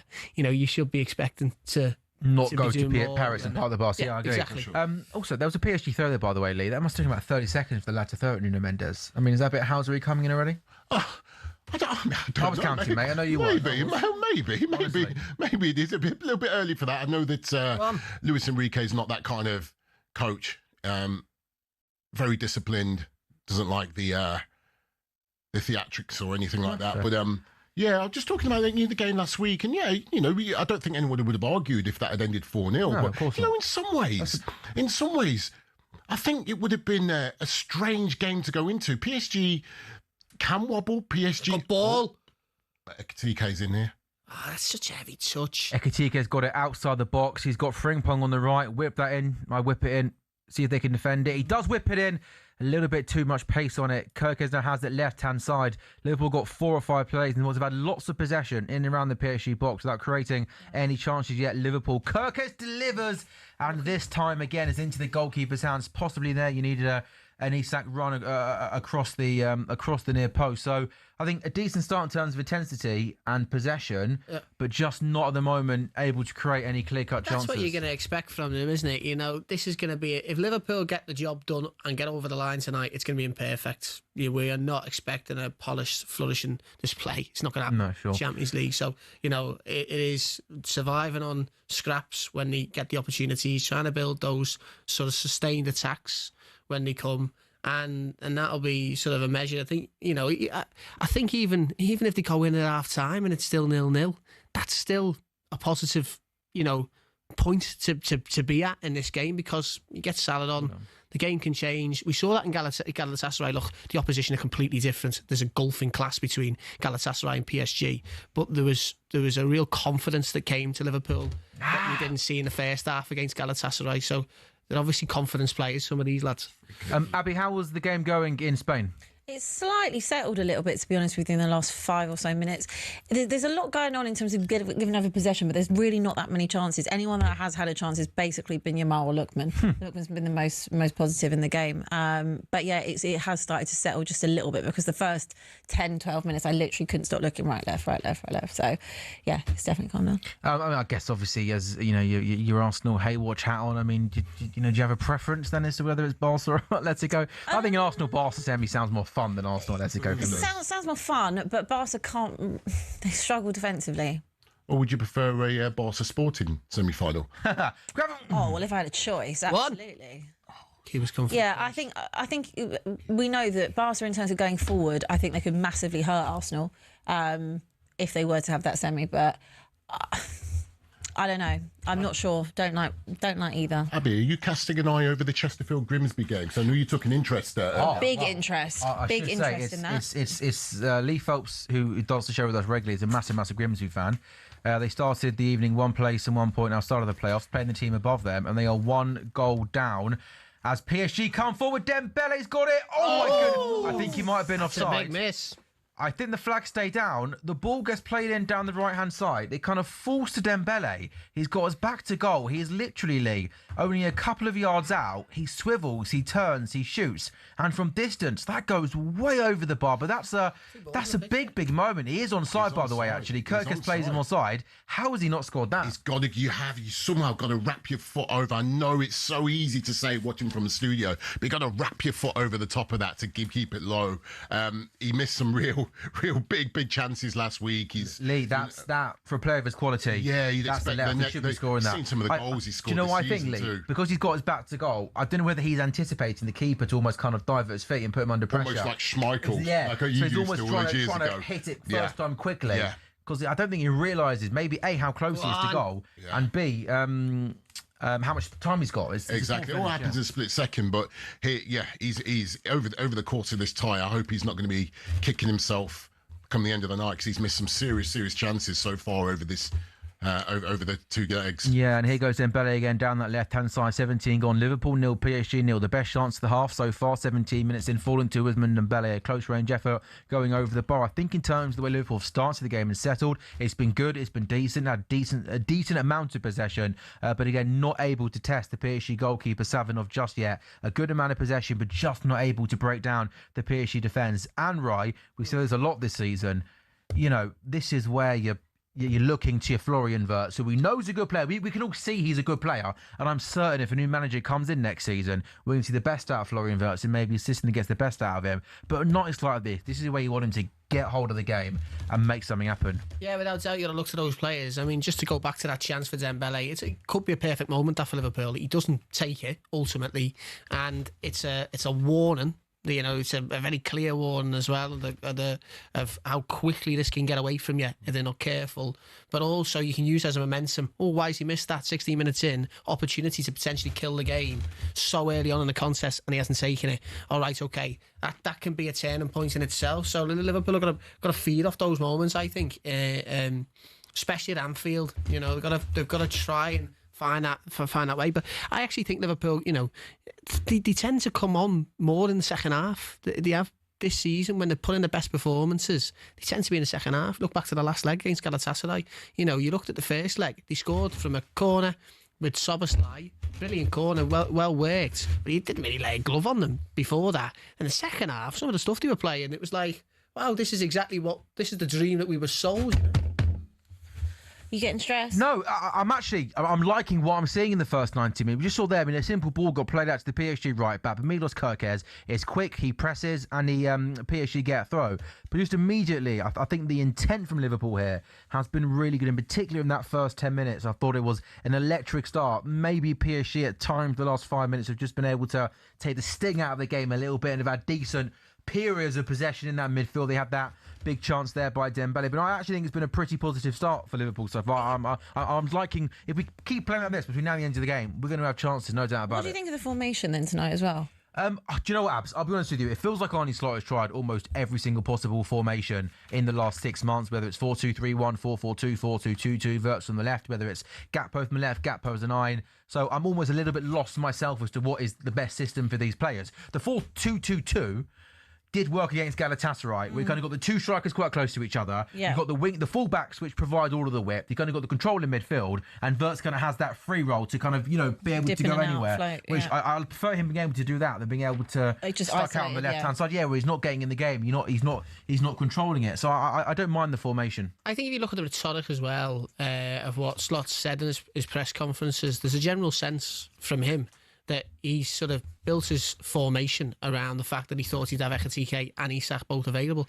And that's too much of a single point of failure, because I think in his current system, Salah is so, when he is out on that right side, he's struggling with his legs, and he's not going to be able to beat a man the way he used to. Said you need to get him close to the box, so your 4-2-2-2 gives him that opportunity. Chance for Barcelona. Oh, they've scored. It's 2-0. That's lovely goal. It's 2-0 on the night. Olmo plays it through to Ferran. Is that Ferran Torres? Yeah, that's Ferran Torres. He goes through on goal. His first touch is good.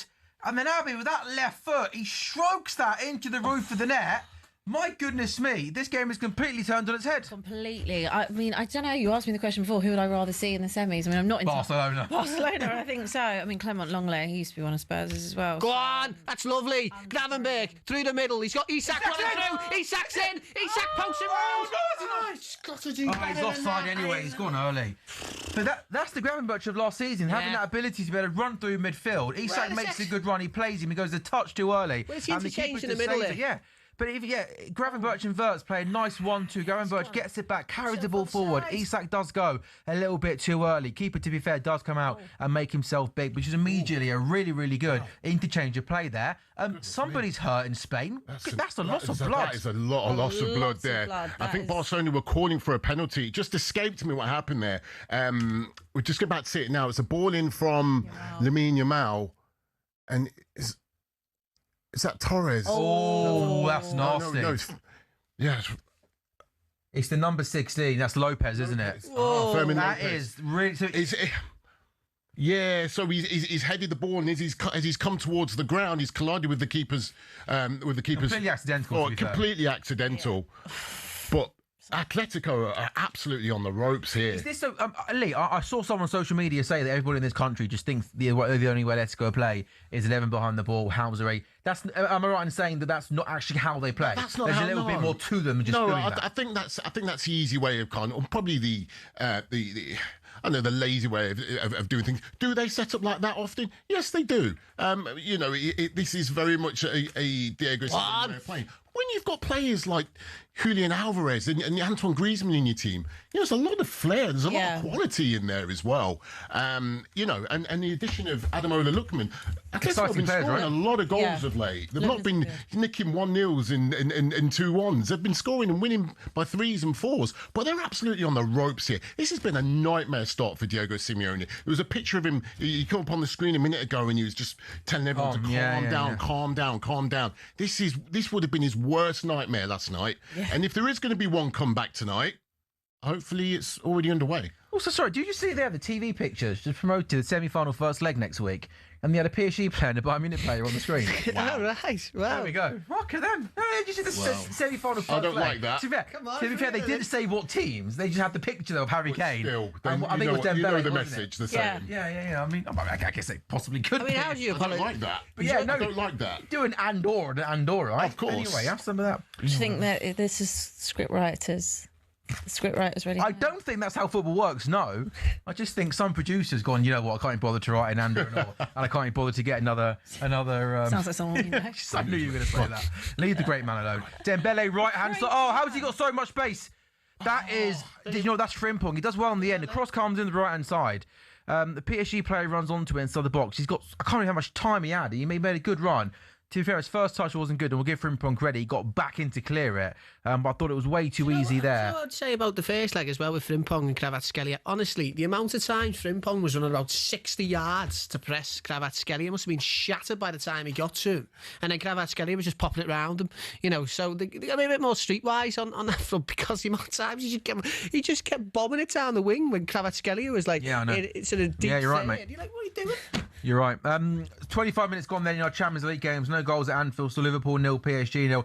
Barcelona, as things stand, to turn things around away at Atletico Madrid. They were 2-0 down from the first leg. Like Liverpool, they now lead by 2 goals to 0. Lamine Yamal scoring after 4 minutes. Then Ferran Torres making it 2 after 24 minutes. That game is well and truly hanging in the balance in the Championship. Southampton are set to continue their remarkable run. They could go 17 games unbeaten tonight against Blackburn. They lead by a goal to nil. And if they do pick up a victory, they'll go above Middlesbrough into 4th place in the table. They will surely be playing, or they will be in the playoffs come the back end of the season. Elsewhere, Portsmouth 0, Ipswich 0 is a latest score in the Championship. Ipswich start the evening 2nd in the table, 2 clear of 3rd place Millwall. They got 2 games in hand, so you think that Ipswich would come top 2. Portsmouth 1 place and 1 point above the drop zone. Ipswich looking to extend their unbeaten run to 10 games, having last lost 5-3 to Wrexham all the way back in February. Liverpool 0, PSG 0, Atletico 0, Barcelona 2. That's lovely.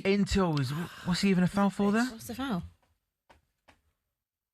What's he pulled it back? I don't know. I didn't see. That's why I asked somebody. You've seen that, that's another thing as well from Slot. I mean, you can tell. I mean, look at Arteta yesterday with his press conference for sport and how he's. I think it was today actually, where he was talking about, I've got fire in my belly, and I've always seen this notable change from both managers. You look at Arteta in the league, and I look at Slot as well. Like, he's far more animated. He's far more. It was that Galatasaray game, right, where that was the first time I'd probably seen him be a bit more Klopp-like on the touchline in terms of like being really kind of.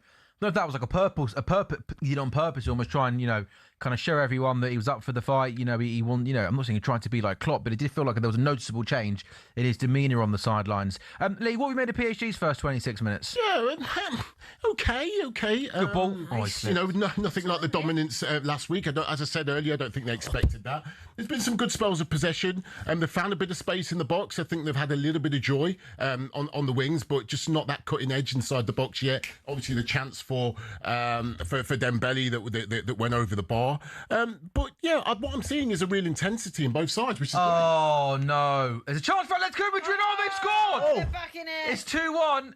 And that is Lookman, who scored for Atletico. And Diego saying, calm down.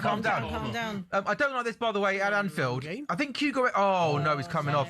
A ball got played into Ekiti, and he slipped, and he hasn't got up. And Mo Salah is getting ready here. And Ekiti looks in some discomfort. Oh, goodness me. Oh, I don't like this at all.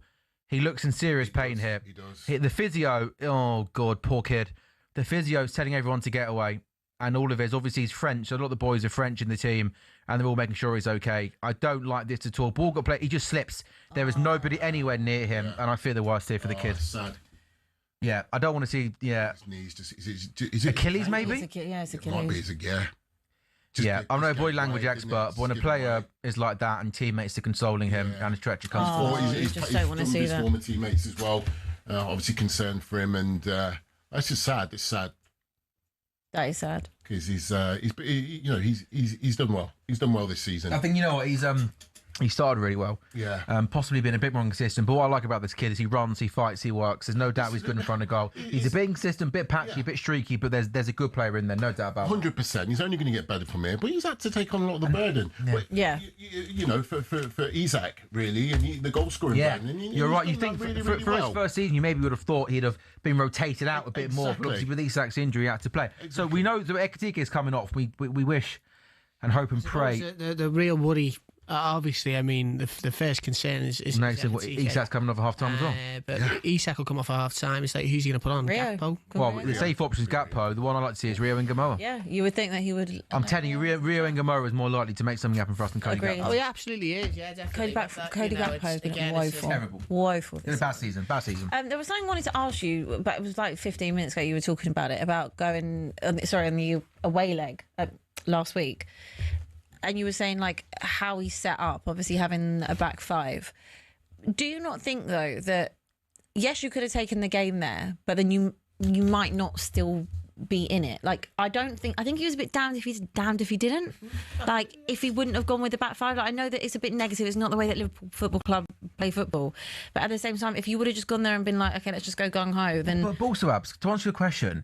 I think they're somewhere in the middle. Like, I don't think it's 5 at the back and part of the bus or go gung-ho. I think out of possession, you can have the team organised and well-drilled and hard to break down. But then also, Ekiti comes off, he's getting a great reception, Mo Salah comes on. But I also think that when you've got good players like Ekiti and Wirtz in your team and Salah, who you could have come off the bench, I think you need to have a better game plan in possession of being able to play through PSG's midfield and get yourself in offensive areas. I don't think it's a case of part of the bus or gung-ho. I think there could have been somewhere in the middle. And the fact that we went there with no real attacking game plan, I think is what's frustrating for me. Okay, fair. I just wanted to get your guys' opinion on it. Yeah, and I also think as well there's a bigger question there as well around Slot is why Liverpool are in this state at this point in the season. You know, ordinarily you peak towards the end of the campaign, don't you? And you didn't last year. We peaked the first 5 games, mate. But last year is really difficult to judge, isn't it? Because you know they walked the league pretty much in February, March. Yeah. They didn't have any real motivation to do that. And then when we went out the Champions League, there's a chance. Canate! There's a chance! Marquinhos. Wow. Wow. He has been some servant. So Mo Salah's first involvement in the game has created a chance. The long ball forward by Mamadashvili. It runs to Salah on the right-hand side. He plays a great ball in left foot. It's an unbelievable, ridiculous save from the goalkeeper, and then it looks like a Liverpool player is literally going to tap in from a couple of yards out, but Marquinhos with the most unbelievable... Oh, my God. Van Dijk gets there first, but Marquinhos, that is literally the definition of a goal-saving clearance, and keeper punches. That from Marquinhos, though, is freakish, isn't it? That was great. That was brilliant. Even the keeper save isn't a bad save either. It's a good save there, but he's got to claim that there. Yeah, that one. This one he should cut. Yeah. Well, that's what you got to feed off now. They're your moments. They're the opportunities. You know, it's an amazing block. My goodness, it's a tackle, isn't it? Yeah. It's a last-ditch sliding tackle. Because he's got his back. He's got everything. Back to the ball as well. He just throws himself on it, doesn't he? Van Dijk, he thought the goal is gaping. I thought it was in. Yeah, that's nice. Yeah, I think Van Dijk's his mouth there to Marquinhos. Yeah, nice. Fair play. Yeah, that's the right attitude to have. Yeah. Not get too frustrated, not get too in the moment. Plenty of time to go. There's your first punch. Go for some more now. Come on.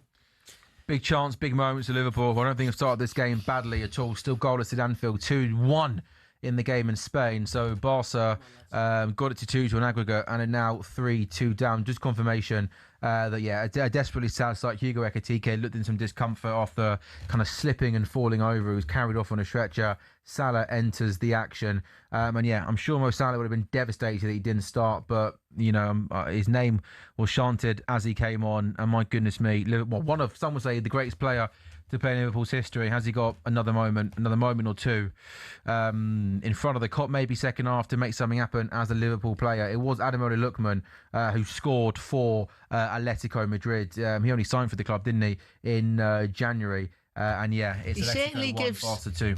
With a team that's fairly young and new and still finding its feet. Go on! Hasn't quite clicked just yet. Who's that? Liverpool. If you look at Salah, he's the kingpin. He's the one that you look to make it happen. That's what he did last season. They fell into that habit too many times, and too many times Salah bailed them out. So I'm not surprised that that's their sort of go-to.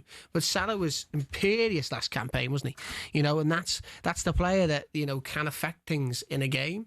And we need next year for Isak to be that guy. We need Ekiti to be that guy. We need Florian Wirtz to be that guy. Well, that front three that started tonight, it's the front three for first game of next season. Yeah, absolutely. Exactly, but it just shows you, for all the criticism of Salah, and we were on this show a couple of weeks ago, and there was, we were saying, why would you have Salah in the 11 when we were looking at the Spurs game, and what was the logic behind that? I'd say the logic behind that, because that player has got unbelievable quality in and around the box, and he can make things happen. Doesn't matter if he's playing well. He stays in games up until the final seconds, and he's someone that he can get you the goal or you can set up a chance. I thought you might have forgotten about that argument, right? Not at all. No, it's still long in the memory. That I was actually just about to ask you about that. How are you with Mohamed Salah leaving? Yeah. Oh look, it's Do you accept that maybe we were onto something then? Well, in the sense of that he was going... The only thing I said, by the way, is that Mo Salah... Not necessarily, because he went on a free, didn't he? The only thing I said, right, that argument, the point I was trying to make was just Mo Salah hasn't been that good this season, so therefore him not starting wasn't maybe a bigger concern for me in that game as maybe what it would have been last. I think the broader... Yeah, but it was also looking at the front three. But the front three was a combination, wasn't it? Because that was in between the Galatasaray game, wasn't it? Yeah, I felt that front three was just so experimental. It was like Frimpong, Gakpo, Rio. I mean, what on earth is that from three? When you look at it in hindsight, okay, fair enough. Ekiti and Salah haven't been performing, and he had one eye on the Champions League game. He had one eye on the Galatasaray. And we were playing Spurs, which we probably would have thought would have been a slot. It wasn't. But that's why you don't underestimate. Tottenham will now see you. You know, well, not to Liverpool. Kvaratskhelia! He has a shot from Very distance. capable from there as well. Yeah, I was going to say, I'm surprised it's twice now let him have a shot from outside the box. Yeah. Without getting out to him, just bringing a little bit more pressure on him. That's his favoured place, isn't it? Just on that right foot, just cutting inside. Just it was so dangerous. Scored against Chelsea that way. Scored a worldie. Oh, he scored a great goal, didn't he? Yeah, that night. Was it Dewey in the first leg, cutting from the right hand side, wasn't it? Yes, it was Dewey, yes. It's a PSG corner, and they work his shot to Ousmane Dembele, who's got Frimpong against him. He plays it in midfield into the box, but McAllister does well to read that, and Liverpool can now come forward. Good football. That's a bad pass from Frimpong. Ball, Frimpong. You can't afford to do that in the Champions League. Would you make a Frimpong, right? It's a high-risk strategy, isn't it? You know, like the safe option, I need to check if he's on the bench. The safe option is Gomez because, you know... He is on the bench, he was superb. Absolutely superb. I think he's our best player in Paris? In the first leg. Gomez, honestly. He struggled at City, I thought, but he's good at Paris, yeah. But I just think from an offensive point of view, I know also not conceding is also part of it, right? But I think Frimpong does offer more down the right side. Absolutely, and you've seen that already, but he's up against Kvaratskhelia. Yeah. No, of course. You have got that fine balance. Look, you've got to go for it, and you've got to put them under pressure, and I get all of that. And it makes sense that he's in the 11. I've got no criticism there, but I think this is just a big risk, isn't it? You know, Kvaratskhelia. To be fair, though, Lee, you'll know it's better than me. I'm guessing most right backs in the world he's torn to pieces over the last couple of years, hasn't he? Yeah, absolutely. You know, he's been insane. But I was talking before. He's a player for the Champions League. You know, he's forming League 1. He's not what you see on the Champions League night. Really? No, not at all. Not at all. So what's it like in the league? Very up and down. Really, he's not like just inconsistent. Yeah, inconsistent, up and down. He's you know, certainly not got the finishing touch that he has in the Champions League. Oh, we've got some play down here now for PSG. Someone's gone downhill, Lee. Who's down the there? cynic in me says he went down in the first leg, if you remember, in the first half. Is this a bit? Do they do this in Paris where players go down and it allows Lewis and Enrique there? Oh, he is coming off, is he? Hernandez is coming on. There's me accusing the young lad of maybe a stop and play to allow tactics to come over. But so how do you make that? Do you think that offers Liverpool a bit of encouragement? Absolutely. Well, what you will have is certainly Lucas Hernandez will be a little bit more defensively assured. That nullifies a threat down the left hand side. It's a huge miss, especially from an attacking perspective. And he's a finisher as well. Is he the best left back in the world? I watch him in the Champions League. He looks freakishly reliable. I never see him make a mistake. He is, but he does make mistakes. That's the thing. Oh, he does. He does. He can make really weird errors. He loses possession in really strange places. Against Chelsea, the second goal at Chelsea that Enzo Fernandez scored came from his mistake, his crossfield ball. Last year against Aston Villa in the quarter-final, again. Okay. I like to retract that comment. I've never seen him make a mistake because Leeds filled off 3 just in the Champions League in the last season. Do you know what? I'll ask the questions. I'll let everyone else give the opinions. Okay, that's why I like to sit in this. Why don't you rephrase it and say, actually, I think he makes quite a few mistakes. Yeah, basically, he's absolutely pony, isn't he? He's brilliant going forward. He can finish like a striker. He's got such a threat. This is. But nullify the threat down the left hand side. I don't like how. That's a lovely ball through the middle. Yeah, lay it off, Salah. Go on. He's got to get at him. Wirtz has got it. He never gets the play. Into Salah, hit it. Can he get a shot away inside the box? Right hand side. He comes back to Florian Wirtz. You never see Wirtz get to players, do you? He always wants to come back in, take the extra touch, take the pass. That'll be a corner. We'll take that. It's gone out. Do you think you'll see a different Florian Wirtz next season? Bloody hope so. Under a certain manager that's worked with him before, do you mean? Quite possibly. What are you be talking about, Lee? I mean, there's definitely a comparison with Wirtz as well to Firmino under Rodgers. Yeah, I've seen that. Rodgers did not get the best out of Firmino coming under the Klopp, and he was transformed. I mean, the difference is Florian Wirtz's ceiling was already through the roof before he came. So you could argue that he's regressed since he's come to Liverpool. Well, I was going to say, but yeah, actually, you've just answered. I was going to say, have you seen any like green shoots over the last few months? There was like that is absolutely what I'm awful. a little disappointed with is he doesn't take the game by the scruff of the neck in the way that you would hope that he would. And I don't know what that is at the moment. There's a chance. Go on, that's a good ball. Someone's got to. That's 3 times now we've seen Gravenberch just glide past players, almost a little bit like last season. Big goal in the Championship, Portland leading Ipswich by he a tried goal to do that a 2-0. couple of times in the first leg, didn't he? Got caught. Who, Gravenberch? Yeah, but I don't think he had enough support, and there's not enough people showing for him. And I think that's another thing as well. I think there are a few players hiding. Ekiti, there was a moment against Brighton, first 8 minutes against Brighton, and he went down. And he was taken off, didn't he? Yeah, it was a dead leg, but it just felt a little bit like, could you have played on there? Is there a chance you could have? I think I've heard a lot of ex-pros come out afterwards to say having a dead leg isn't something you can just walk, run. But I just think that's. But I think the fact that you jump to that conclusion, and that can be an assumption. That's made. Right. I think it's fair to say. Comments on the team in general, watching the team this season. Under the clock team, we call them mentality monsters, right? At times this season, they have looked weak, haven't they? Yeah, you don't think they're going to get back. It's almost like when we go a goal down, the game's done. Got a soft they have look. That's a much better way to phrase it. As Vitinha comes forward for PSG, that though is a very. Come on! Why have they developed that? This is a team that won the league last year, so why have they developed that? Well, it's also appetite and hunger, isn't it? Liverpool have never been great defending champions. I mean, you've seen it under Klopp. Yeah. And again, there's a lot of sort of nostalgia to Klopp, and I understand him. He's brilliant. He was an amazing manager, brilliant manager. But he had seasons where Liverpool dramatically underperformed from the season before. Oh, there's a chance here. He's wasted it. A shot from Vitinha straight into the hands of the goalkeeper, still 0-0. Well, they dramatically wasted it before, but you could point to a number of things there, really. The age and squad, the fact that they didn't invest in the midfield. I mean, Slot doesn't really have those excuses. I think he's been gutted down that left side. Really, I don't think that was useful. That was poor, wasn't it? And they've really missed Diaz, but I think his form at Bayern shows the quality that you can have in the Bundesliga. To be honest with you, he's even spoken about it that he gets 3 or 4 more touches than he would do in the Premier League. And I think possibly Gakpo's off to Atletico or Bayern as well in the summer. So Liverpool. Gakpo.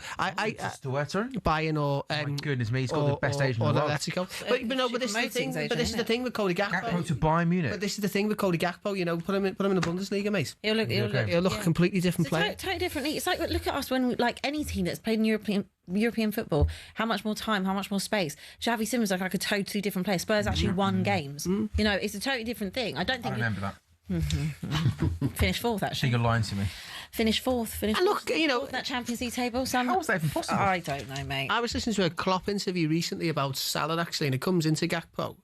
We got the best out of Gakpo last year, and the amount of times he was on the end of a finish at the back post where Salah would get the ball and he'd whip it to him inside. It's just literally across the 6-yard area, and Gakpo would finish at the back post. PSG are in here, down the right-hand side, across the face to go, and that from Ibou Konate. Do you know what? Ibou Konate is either an absolute disaster or is either world-class. That is such a good ball across goal, and I thought Vitinha, it was Dembele made the run across the face of goal, and fair play to Konate, he reads where the ball is going, and that almost is pretty much as good as the Marquinhos tackle, because if he doesn't make that tackle, the lad's going to tap in from a couple of yards out. A couple big goals in the Championship. It's Portsmouth 2, Ipswich 0. Portsmouth starting 1 place, 1 point above the drop zone. They lead Ipswich by 2-0, and Ipswich started second in the table, 2 ahead of Millwall. They'll have 1 more game in hand after today. Portsmouth are winless in each of the last 5 games against Ipswich, but look like they could possibly pick up a massive 3 points. And Southampton, their unbelievable form continues. They are going to go 70 games unbeaten. As things stand, they are 2 up at home to Blackburn. Balled into the box. Keeper there. I think a little bit nervously punches that ball to Dembele, and he has a first-time shot which goes wide. Kvaratskhelia is standing that ball up into the box. I just wondered, the keeper is backtracking. Could he maybe... Addison catches that, but that's Addison's a world-class goalkeeper and doesn't punch that back into a danger area. And Dembele almost just kind of snatches that a little bit, doesn't he? There was enough time with that ball that came down for him to make a much better decision than that. Quite disappointing with Dembele last week, and this week has been quite wasteful as well so far. Just a few misplaced passes. A bit disappointing. You expect more from the Ballon d'Or holder and PSG's real talisman of the team, really. But a little bit disappointing so far. I think there's been a few misplaced passes on both sides. The last 5 or 10 minutes, it just feels a little bit ragged. Salah. That's a foul. I think he's looked for that one a little bit. Long ball went forward. PSG defender, bad control. Salah gets it, goes down, but I think he was looking for that a little bit. The flag's going to stay down at the moment. Desiree Doué is through, and he tries to beat the goalkeeper at the near post, and then the offside flag does go up. I think it was one of those where possibly the flag could have gone up a little bit earlier because he looked like he was miles onside. But we obviously know that the officials have to keep the flag down in case he does put it in the back. Then, oh my goodness me, he's a couple of feet offside there. Abs, how are things going in Spain? It's pretty much where we left off. I'd say that Atletico have taken back some of the control which they had lost. I think when Lee was last looking at them, they've definitely got themselves back into it since that goal. Calmed it down a little bit as well. I was just thinking to myself that, like, thinking about when we played them a couple of weeks ago. I know obviously that first leg was completely comical and Tottenham led to their own downfall in that. But actually, they are quite open. They really can be got at. And even though, I think, did you say it before, Lee, about the fact that we think that a Simeone team is like super compact and resolute? Actually, when I look at them, they've been run through so many times in their midfield, and I think that actually even Spurs did that. If they hadn't have done what they did in the first leg, would have been a totally different story. Yeah, absolutely. So yeah, it's been a good game. Very end to end, but it has settled down a little bit in the last 10-15. Thank you, Abby. Unless it's quite an official kind of. Do you like that? No, very good. It's not really my usual role, this. No, normally, yeah. No, it's good. You're really testing me at this point, aren't you? I much prefer hate watching. Much more fun. I think you're much better than just a hate watcher, Abby. Much more talented than just a hate watcher. Just make me emotional. I got you. Atleti 1, Barca 2, still Liverpool 0, PSG 0. I think you've managed. I thought the first 10-15 we started. I think after our electric start, I think you've managed the remainder of this half quite nicely, Lee, I'd say. Yeah, I would one say chance that was it, really. Yeah, I'd say so, Sam. I think that was what we said, before the game kicked off. Is that it's about kind of stifling that Liverpool onslaught that PSG were expecting. Luis Enrique even said himself, there's going to be periods where we're going to suffer, and PSG have. They're looking to not be a goal down from obviously that Van Dijk effort that was blocked by Marquinhos. But be happy to go in at full time. Sorry, at half time at 0-0. I'd absolutely take this. Full time, right? And full time, yeah, absolutely, yeah. I'd take it all day long. So is Isak really coming off now at half time? I mean, it feels. It's very official, that as well. To be like, can he come 45. off? 45. I mean, by the way, I want to see Rio and Gamoa on not Cody Gakpo, by the way. Oh, he loves Chiesa. He loves him. You got a better chance of getting on than Federico Chiesa. I've got my boots ready, mate. Huh? Liverpool's only a couple of hours up the road, isn't it? Yeah. Liverpool. Sorry, I was plugging that back in. I'm sorry. After earlier, Abby, be careful. Barca have got a free kick, though. That is around 25 yards out. It looks pretty central. And this is possibly a chance before half-time.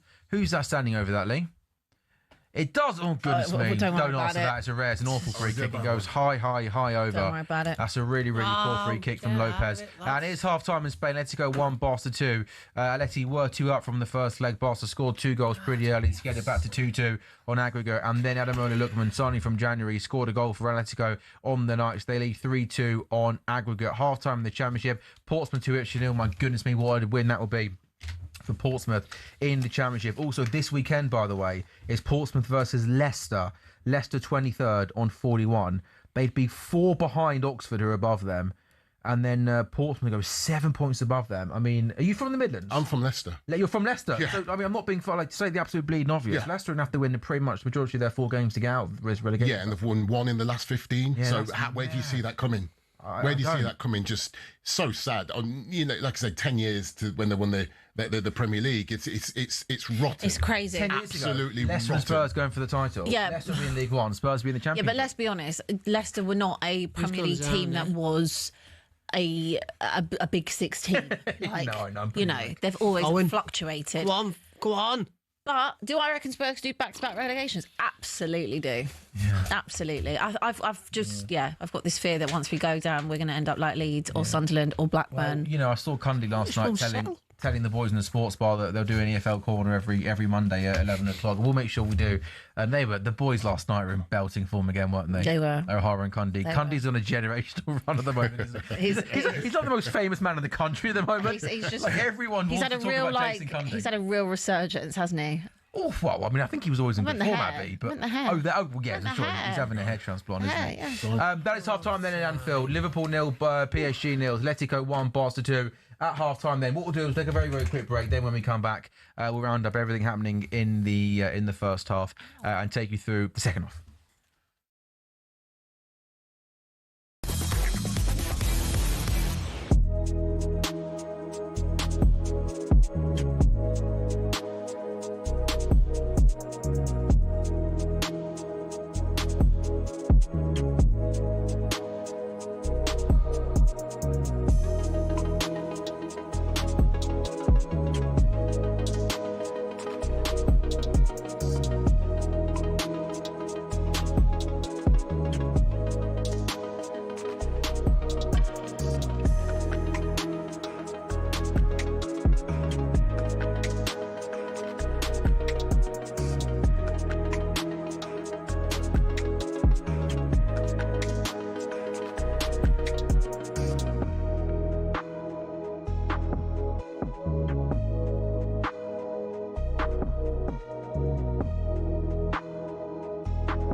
It's going to be some summer of change, isn't it, for Liverpool? Again, yeah, massive. It's. Do you think Slot might be part of that summer of change? No chance. Honestly, I don't say that lightly, but the amount of Liverpool supporters I know are on the same page. The hierarchy aren't daft. They're not stupid. Finishing 5th for Liverpool, I'm sorry, that's not acceptable. Irrelevant of the mitigating circumstances. It might get you Champions League. Well, it will, and financially that's good, but where they're at is nowhere near. They're nowhere near it. They're only going to probably only get 5th because of other teams failing below them. How many times did you play for Liverpool? You got a rough ballpark figure. 240, 250. 240, 250. So you must have the absolute utmost admiration for Andy. 373 appearances for the club. He came for 8 million from Hull. Yeah, but the respect comes from not only his longevity, it's the level of his performance during that period. His numbers are phenomenal, and he's been. I think he's been underrated. I don't think he's ever, in all the success Liverpool have had. Yes, there's times where he's had some plaudits, but it's more been Trent. Yeah, you know, the front three under Klopp, all that's the Henderson, the captain, fantastic. Robbo's gone under, and there's the other thing as well. Last thing on him, it's no coincidence Virgil hasn't been himself because he hasn't had Robbo next to him. That's definitely a factor. So. Heart says Liverpool, PSG. No, my heart doesn't even. They're not. PSG are here. You've given up on them because PSG are PSG. I'd be amazed if they turned it around.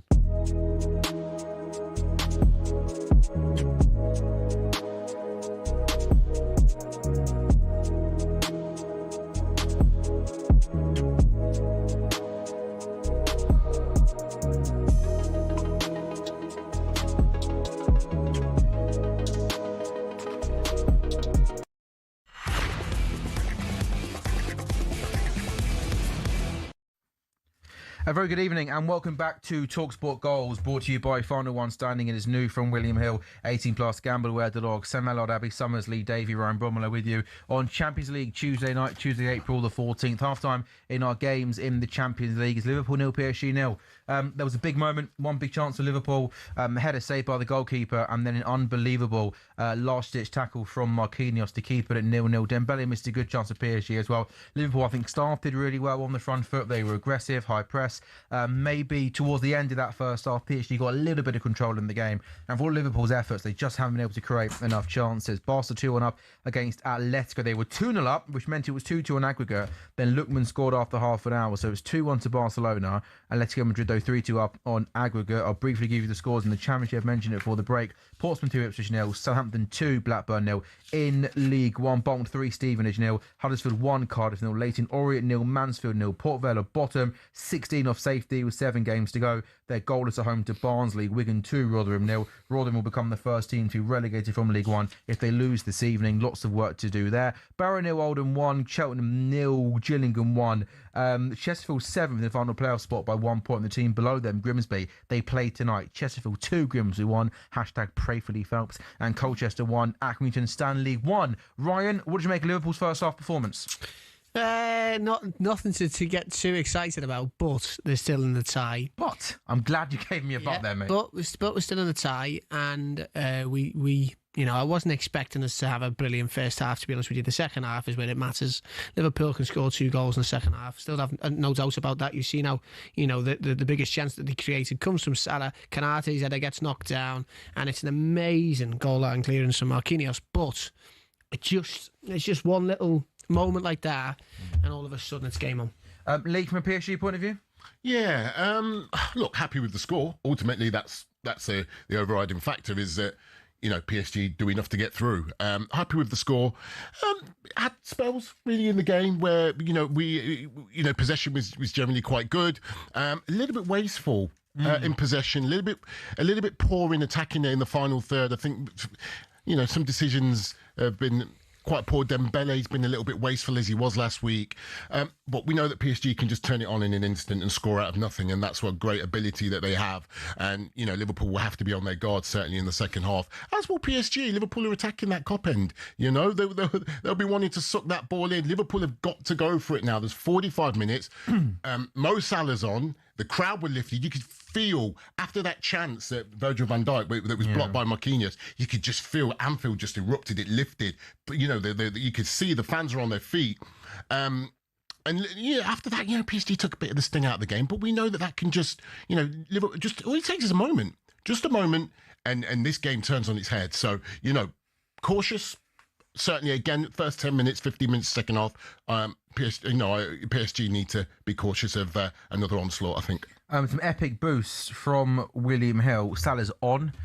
Salah 2 or more shots on target is now 5-1, boosted from 4-1. Dembele anytime now 11-4. That's boosted from 9-4. In terms of match odds, if you want Liverpool 21-10, PSG 29-20 in that Atletico Barca game.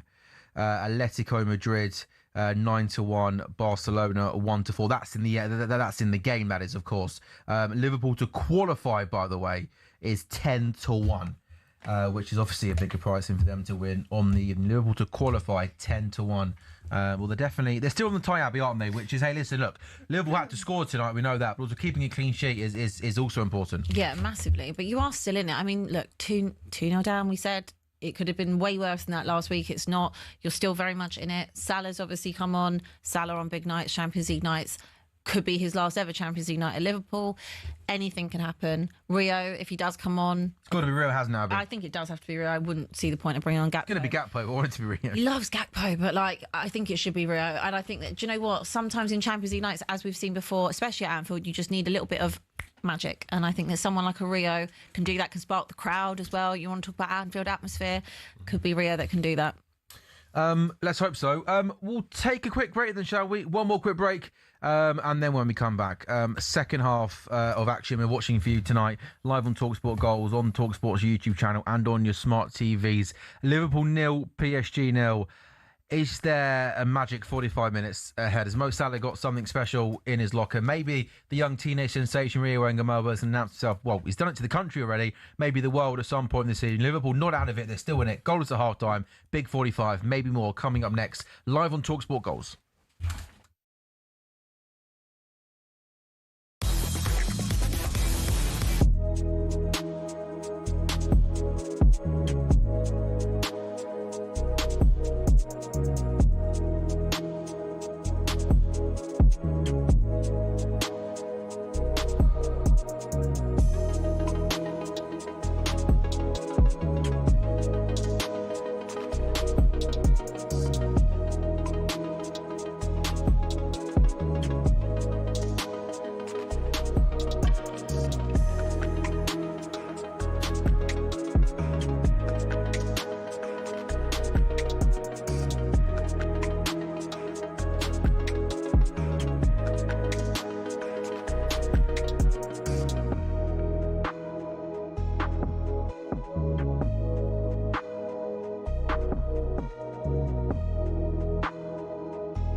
One thing I did think, though, was I looked at City at Chelsea yesterday, and when they stepped up a gear in the second half, I thought Cherky was fantastic. Yes, second he was. half as well. He gives you something totally different.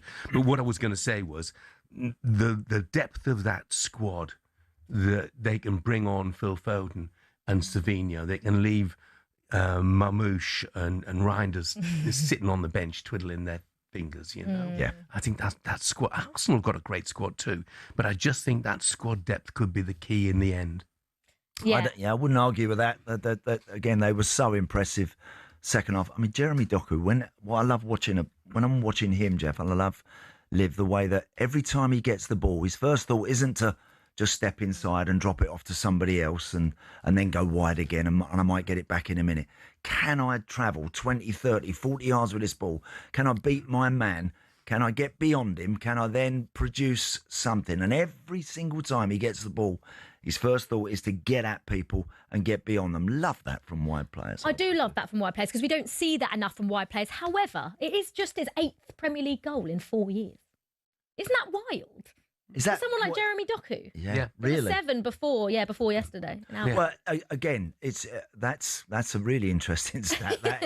That is. But and again, for someone of his ability, he should be getting a lot more than that. But he's just such a dangerous player and tough. Malo Gusto is a decent fullback. He had a tough time yesterday.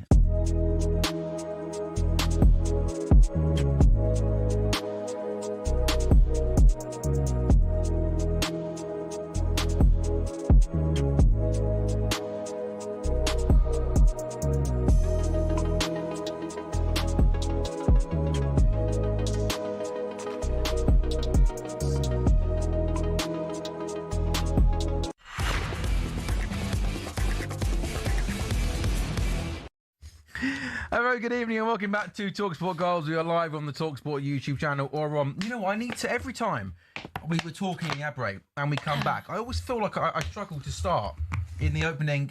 Do you want to make any more noise than water bottle, by the way? How can someone make so much noise with a water bottle? It's a poppy bottle. I don't know. What is wrong with you? Blame M&S. I don't know. Yeah, literally, do that in the break. I was.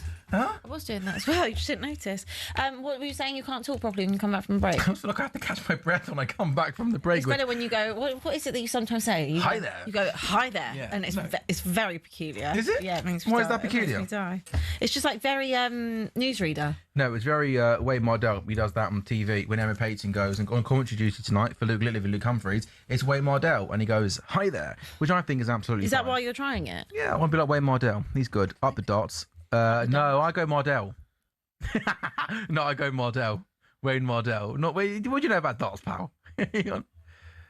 Dan Bardell, Wayne Mardell. Let's get them on talkSPORT Goals next week, shall we, Jay? Anyway, let me dot the I's and cross the T's. Atletico 1, Barca 2. Barca got it back to 2-2 on aggregate, then Atletico scored and went ahead 3-2 on aggregate. Liverpool 0, PSG 0. Sorry. He was just filling me in on the Mardell thing. Liverpool 0, PSG 0. PSG 2 up on aggregate in the Championship. Portsmouth 2, Ipswich 0, and Southampton 2, Blackburn 0. Southampton, as things stand, are going 4th in the Championship table. My goodness me, they will be the form team going into the playoff places. Blackburn still got work to do to stay up this season. They're 4 above the drop zone. Portsmouth 2, Ipswich 0. Portsmouth will go on to 48 points. That's above West Bromwich Albion. Portsmouth play Leicester this weekend, who are 23rd in the table. Ekiti's gone off for Liverpool. Salah's come on. He had a nasty fall and looks like he is going to be... He was in some pain. I read on social media that Arne Slot told TV before the game that Alexander Isak is going to play 45 minutes. I don't know whether that might change... because Ekiti's been forced off, let's have a wait and see. In terms of the Liverpool bench, on the bench, the two obvious options to come off are Rio Ngamoa or Cody Gakpo. Obviously, there's also, in fact, Chiesa is on the bench, but he's not going to bring on Chiesa. So all eyes really on TV and as to whether Isak does come off at half-time and who does come on. I love to see Rio Ngamoa come on. That pace, that directness, the skill he's got, the unpredictability he's got. Maybe give the PSG right back and Kimi something to think about. Let's see if we can spot Alexander Isak then. Is there Alexander Isak? Who I've just seen is Joe Gomez. No. So he's obviously put Frimpong down the right side, or unless he's made a double change. Because I mean, for the viewers, we can only see half of the Liverpool huddle at the moment as they go through the paces. Mate, if that is Gomez for Isak, Frimpong, I reckon he's gone like for like. So he's gone Gakpo for Isak, and he would have gone for Gomez for Frimpong. So he showed things up on the right side, which is interesting. He must have saw a few things he didn't like from Frimpong down that right side, but it takes away a bit of attacking edge straight away. Gakpo over Gomez, Gakpo over Engamara. It's just experience, isn't it? It's just experience. We need quality, mate. We do, yeah, absolutely. Yeah. And look, I think he will think that Engamo is still an option. Yeah. At some point, but you're sort of forced into the change, really, aren't you? Because he wouldn't want to be in a situation where Gakpo was starting anyway. In this game, he would have hoped that Ekiti would have saw through the 90, and maybe Gakpo comes on in extra time if you can force it to that point in the game. Yeah, so confirmation then, 2 changes. Gakpo does come on for Alexander Isak, who started. He was only ever going to play 45 minutes. And Joe Gomez is coming on for Frimpong at right back, who had a quietish game from a defensive point of view. And yeah, we know that Joe Gomez will offer a little bit more of solidarity. No, that's not solidarity. Solidity. Solidarity is when you're together. Yeah. Is that right? Yeah, also a great Billy Elliot song there. Solidarity. Want to give us a song? No, I'm all right. All right. maybe if we pull this back up. Yeah, you'll sing. Maybe.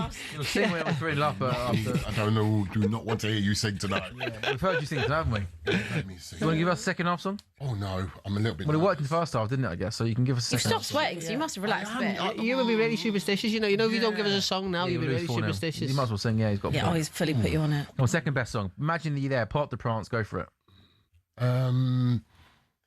Who are you? What's the French version of that? Yeah.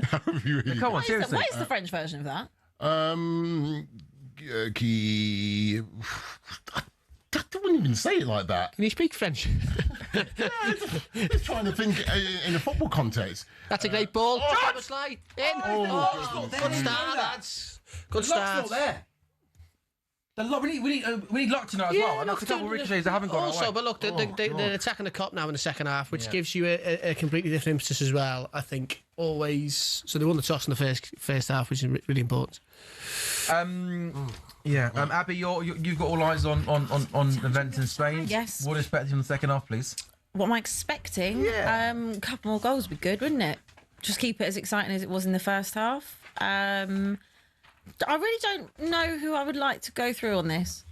I'm really not sure. I think from obviously an attacking perspective, I do like watching Barca, but don't know. Surely the showpiece, the semi-finals, Barca and Arsenal, isn't it? Say it's Arsenal going through. Who do you think's got the better chance of kind of ending Arsenal's? It was a quadruple. It's a double dream now, isn't it? Yeah. It's not the quad anymore. It's certainly not the quad. I don't know, because we know that Atletico can do the whole sit back, be defensive, be compact thing. Like, that is the Simeone trademark.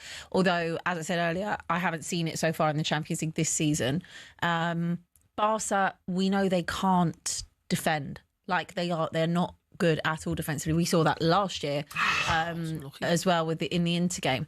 Going forward, they're phenomenal, but I just don't know. Even though Arsenal have dropped off quite a bit defensively, I don't. It's kind of like Arsenal are great defensively, but going forward, not so great. Yeah. But then you've got the complete opposite in Barca. So I don't really know who I would prefer. And the second leg would be the Emirates, wouldn't it? Well, yeah, which is what I would take it right in sport enough then. Yeah. No offence to our Portuguese viewers, obviously. Yeah, sorry if you're watching, but the way Arsenal are playing at the moment, Sporting might be thinking, we're going to go there and do a job. Dewey's gone down there. I mean, it'd be lovely if they did, but I can't imagine that they will. Playing on. No, not one up at home. No, I've got this thing about the Portuguese team. Sporting have never won an away knockout game in the Champions League. That's an incredible stat. There's a chance. Corner. Have we got a corner from that? We have.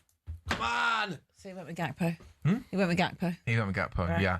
Doué's taking a knock here, Lee. He's off the pitch. Yeah. He gets shoved into the sideboards. From Sabozlai, he slipped. The conditions, I think it should be said that conditions are awful here. And we've obviously had two pretty significant injuries and two players leave the pitch. But he looks a bit innocuous. He's obviously, what's he gone into? Get a microphone. Like a microphone stand, isn't it? So I think that's where the impact has happened. Yeah, he's struggling, isn't he? He's off the pitch as well, isn't he? Yeah, that's why they get the game carried on. Oh, so giving a goal kick, by the way. Not it was goal I kick, thought it came off Gakpo last, to be fair. Lee, how will PSG approach the second half? Yeah, obviously Liverpool had a fantastic chance within seconds of the restart, and PSG haven't really got going yet. They've not got possession of the ball. They've not. Liverpool. Brilliant. Come on. As I said before. Why have you gone for it from here? You've got Verts going through the middle. That's better, though. Come on. I don't know why he's not past that. No, it's brilliant from Verts. Tees him up. Gakpo streaking down the centre in the slipstream, hits the shot from distance, and he forces a good save, but I think Verts offers him a much better option in the middle. And again, that's where, Liverpool need to improve. It's decision-making sometimes in the final third is woeful. Salah corner. 49 in swing. God, goodness me. Keeper gets to that. Keeper goes and gets nowhere near it. Gomez gets it up above everybody, and his header just goes over. But again, we spoke about that goalkeeper, didn't we? He comes through loads of bodies. He ends up.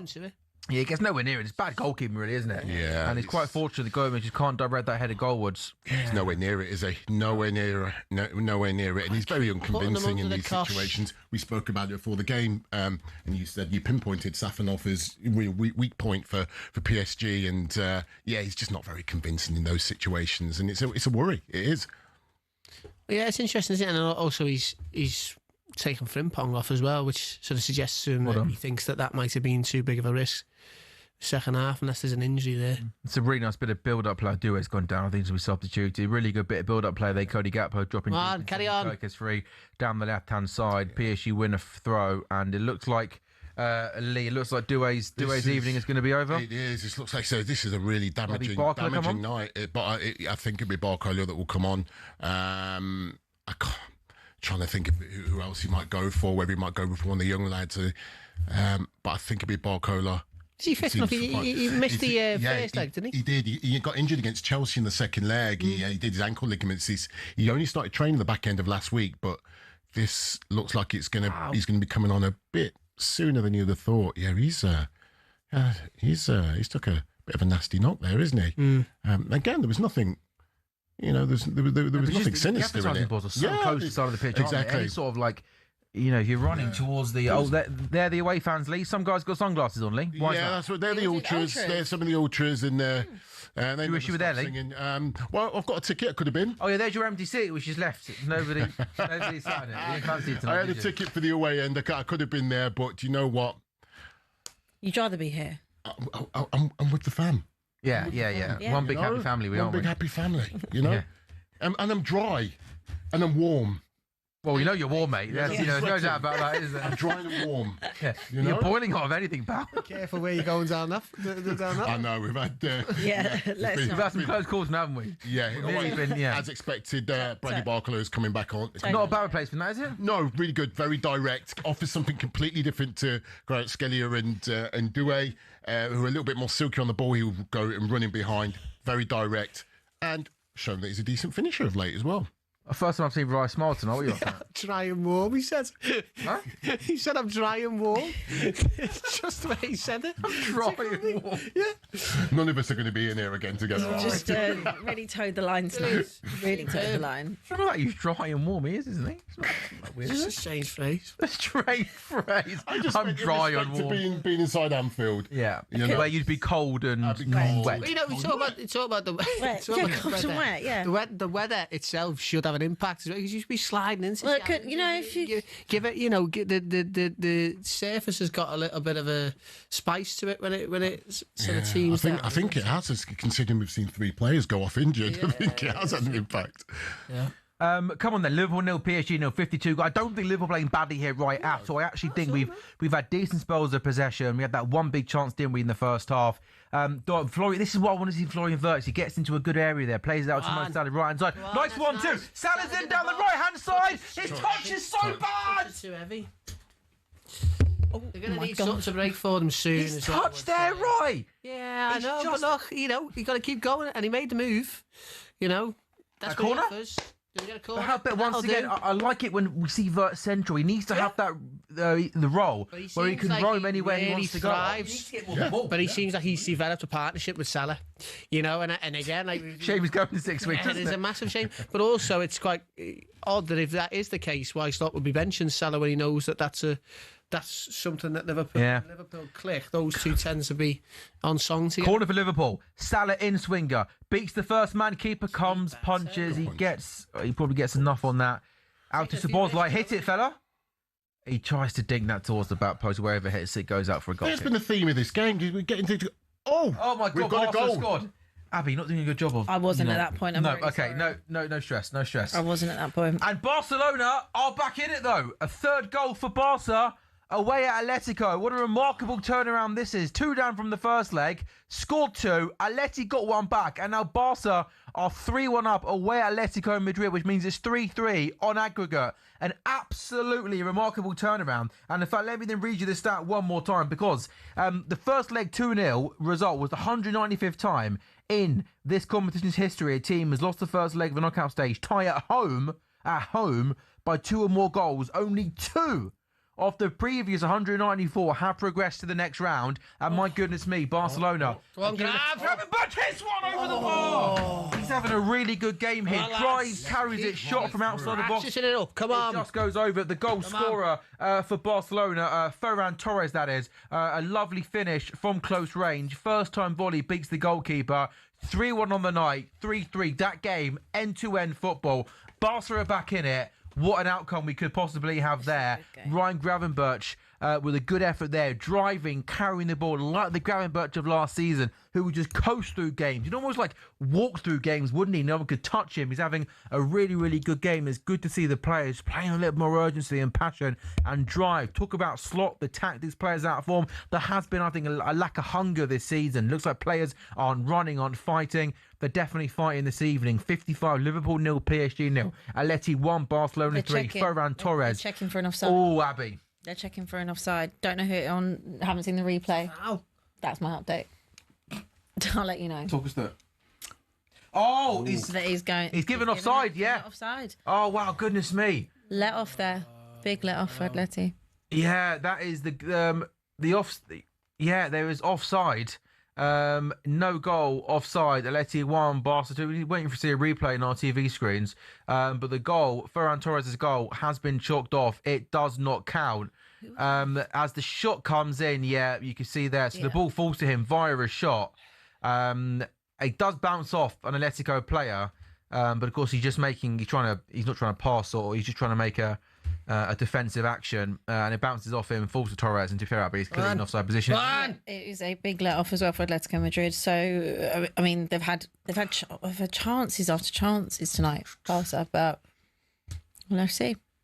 Atleti 1, Barca 2. You're not putting yourself in the shop window, are you, for Soccer Saturday? Brilliant. Liverpool. Told you, it's not, Liverpool it's 0, PSG. No, I'm joking with you. Have you been surprised at how kind of, this is Liverpool. PSG kicks in quite deep, if you like. Yeah. That's a brilliant ball. Kickers! Oh my gosh. How's Nearly. Really good ball from Salah, cutting in from the right-hand side. He just stands the ball up to the back post, and Kirkers times his run to absolute perfection. Just so well to shrug off the centre-half. The ball's perfection. Kirkers is miles onside, and it's with his right foot. His first-time shot goes wide. That is a stunning ball. This looks much more like Liverpool of much old. Better. They are capable of a performance. We expected. This is Liverpool, Premier League champions, by the way. Yeah. Let's not forget that. I haven't seen you play like this all season. Yeah. Galatasaray at home was the only game this season where I think we played with any sort of urgency and quality and fight. And other than that, you're right. I can't think of too many. Maybe was it Madrid at home in the Champions League? That was sort of like October time. You beat Inter Milan away. I mean, I totally agree with you, Abs. It's not been good enough throughout the campaign. But what always gives you a little bit of hope when it comes to Liverpool is they do have a performance in them, and it's strange. You then do question where has it been? Where was the motivation and the hunger? But if you listen to Szoboszlai before the game, he's talking in the press conference. He said, "I'm going to die on that pitch tomorrow."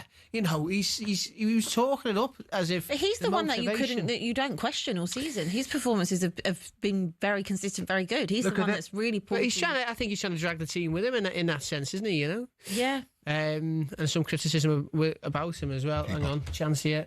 Keeper's got it. There was some criticism about because he approached the fans after the game. I mean, he tried to explain that with a bit of a misunderstanding, but it's not good optics when you go over to the fans after you've lost 4-0 away at the Etihad. He did a great. You are Premier League champions.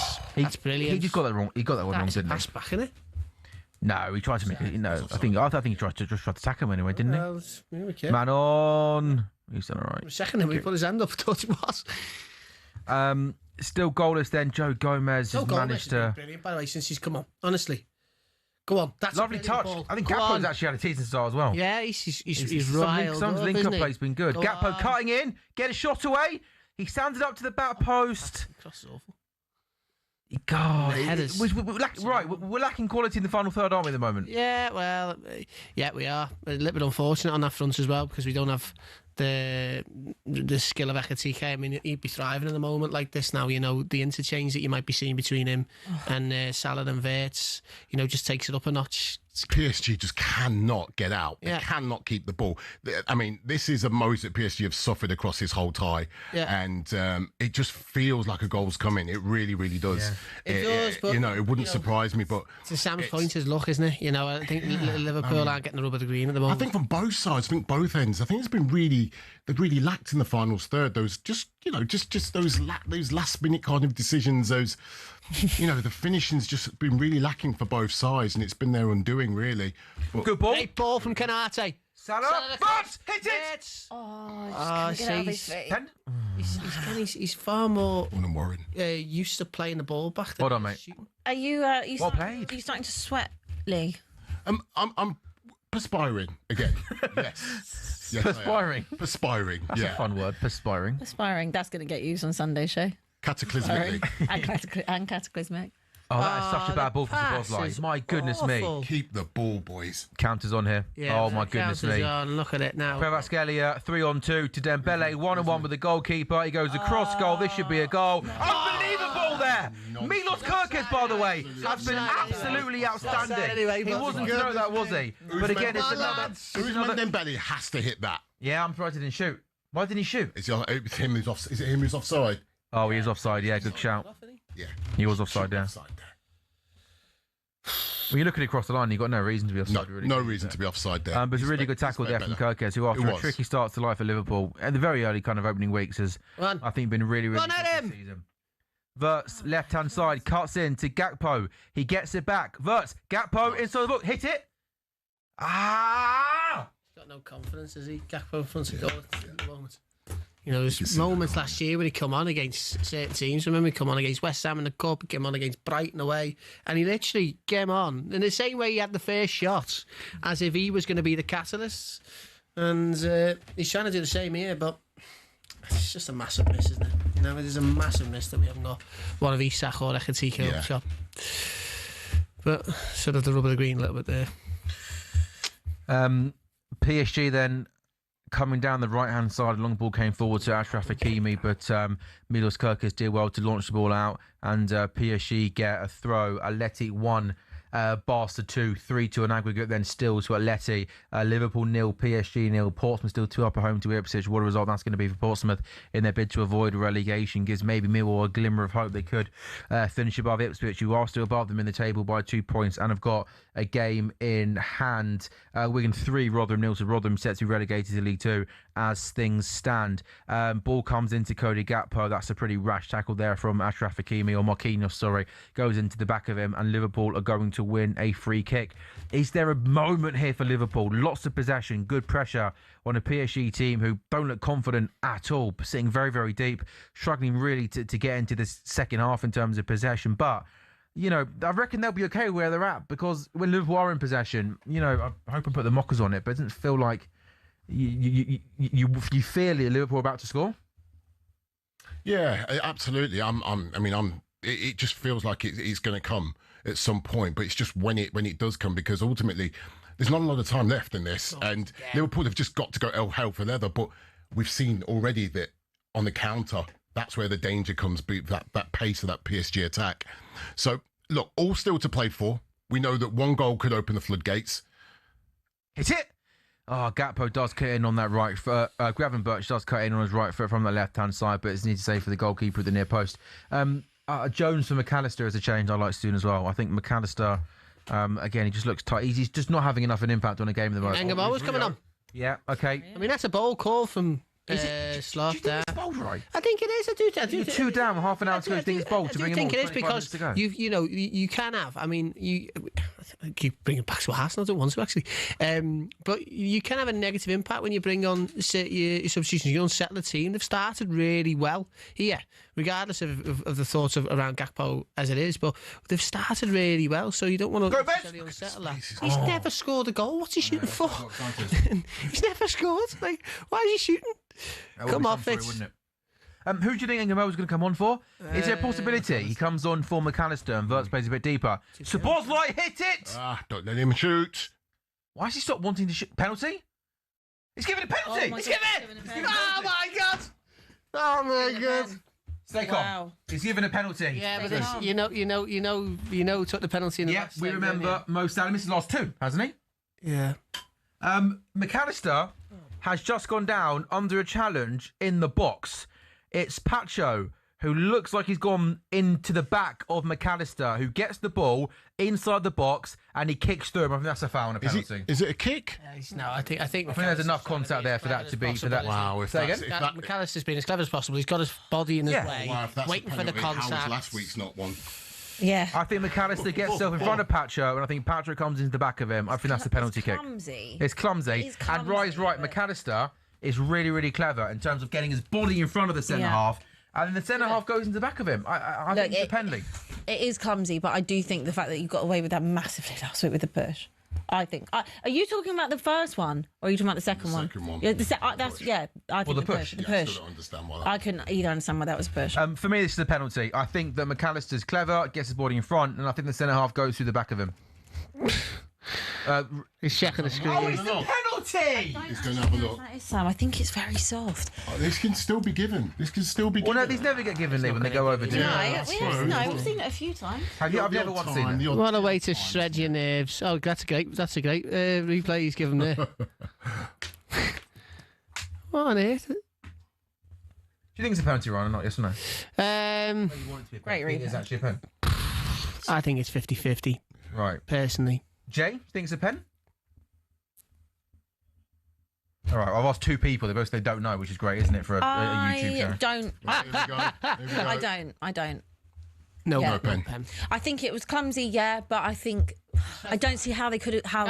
I know they're different fouls, but I don't think. I think McAllister gets his body in front and the centre half goes to the back of him. I think it's a foul. I think it would have been harsh. It's harsh. It's a penalty. He kicks the back of his leg, in my opinion. Oh, I don't know. Well, they've got different rules in Europe, so. No penalty. After VAR review, the decision to order penalty is overturned. Jay says no pen. I don't think it's a pen. Sorry. Okay, fine. Marcus Rashford's coming on. Just let you know. Oh, get out of it! What you said the other day to Lee when he mentioned the Palace Newcastle game. He said nobody cares. Nobody cares. No one cares. Lewandowski and Rashford coming on. No, I do. Ferran Lopez and Ferran Torres are going off. Well, what are you made of? That was my update. Again, no one cares. Cool. No pop. Can I have a sweet? Thanks. Tell you what, he's unfazed by the atmosphere, isn't he? I didn't think he would be. I mean, I don't think it's that much of a big deal him coming on. It's not. Gomez has come off. His debut. Oh wait, what? It must be another injury. Obviously, got to be another injury. Racking up their injury, Sam. To change it up. Huh? Racking up their injury. Yeah. Not funny when it's you to me.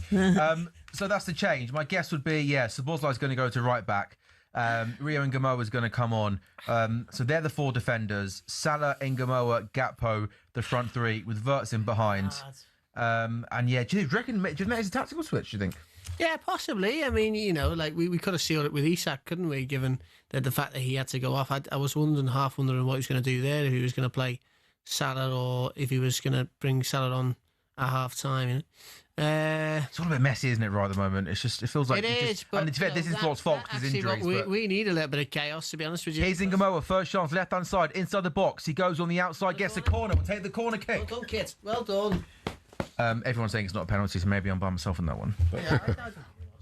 Nah, felt bits off for me. Yeah. I think he's tried. McAllister's done everything in his power to try and win that. You but see them giving though. Yeah, You've seen him. I wouldn't be surprised if that would have stood, but I don't think it's a penalty. I think we've actually gone so far away from what actually is a penalty, what isn't a penalty. Come on. Corner for Liverpool then. In swinging corner. Oh, goodness me, just gone wide. Wide, yeah. That's just gone down again. McAllister gets his head to the ball first. He doesn't. I know we've only got to fair one sub left now, so he might make it a little bit later on. But he doesn't love Curtis Jones, does he, this manager? No, although Jones had a bit of a knock, didn't he? Oh, okay. But even to be fair, before that, he hasn't. He came off, didn't he? It was half time. He came off, didn't he? Yeah, and he played well against Fulham. I thought in that pivot. I can see what you mean. I think Jones has probably deserved more game time. It actually would have been a good rest as well for Gravenberch, but he is a manager that tends to have his 11. Yeah, he's got his favourites, hasn't he? And he keeps to it, yeah.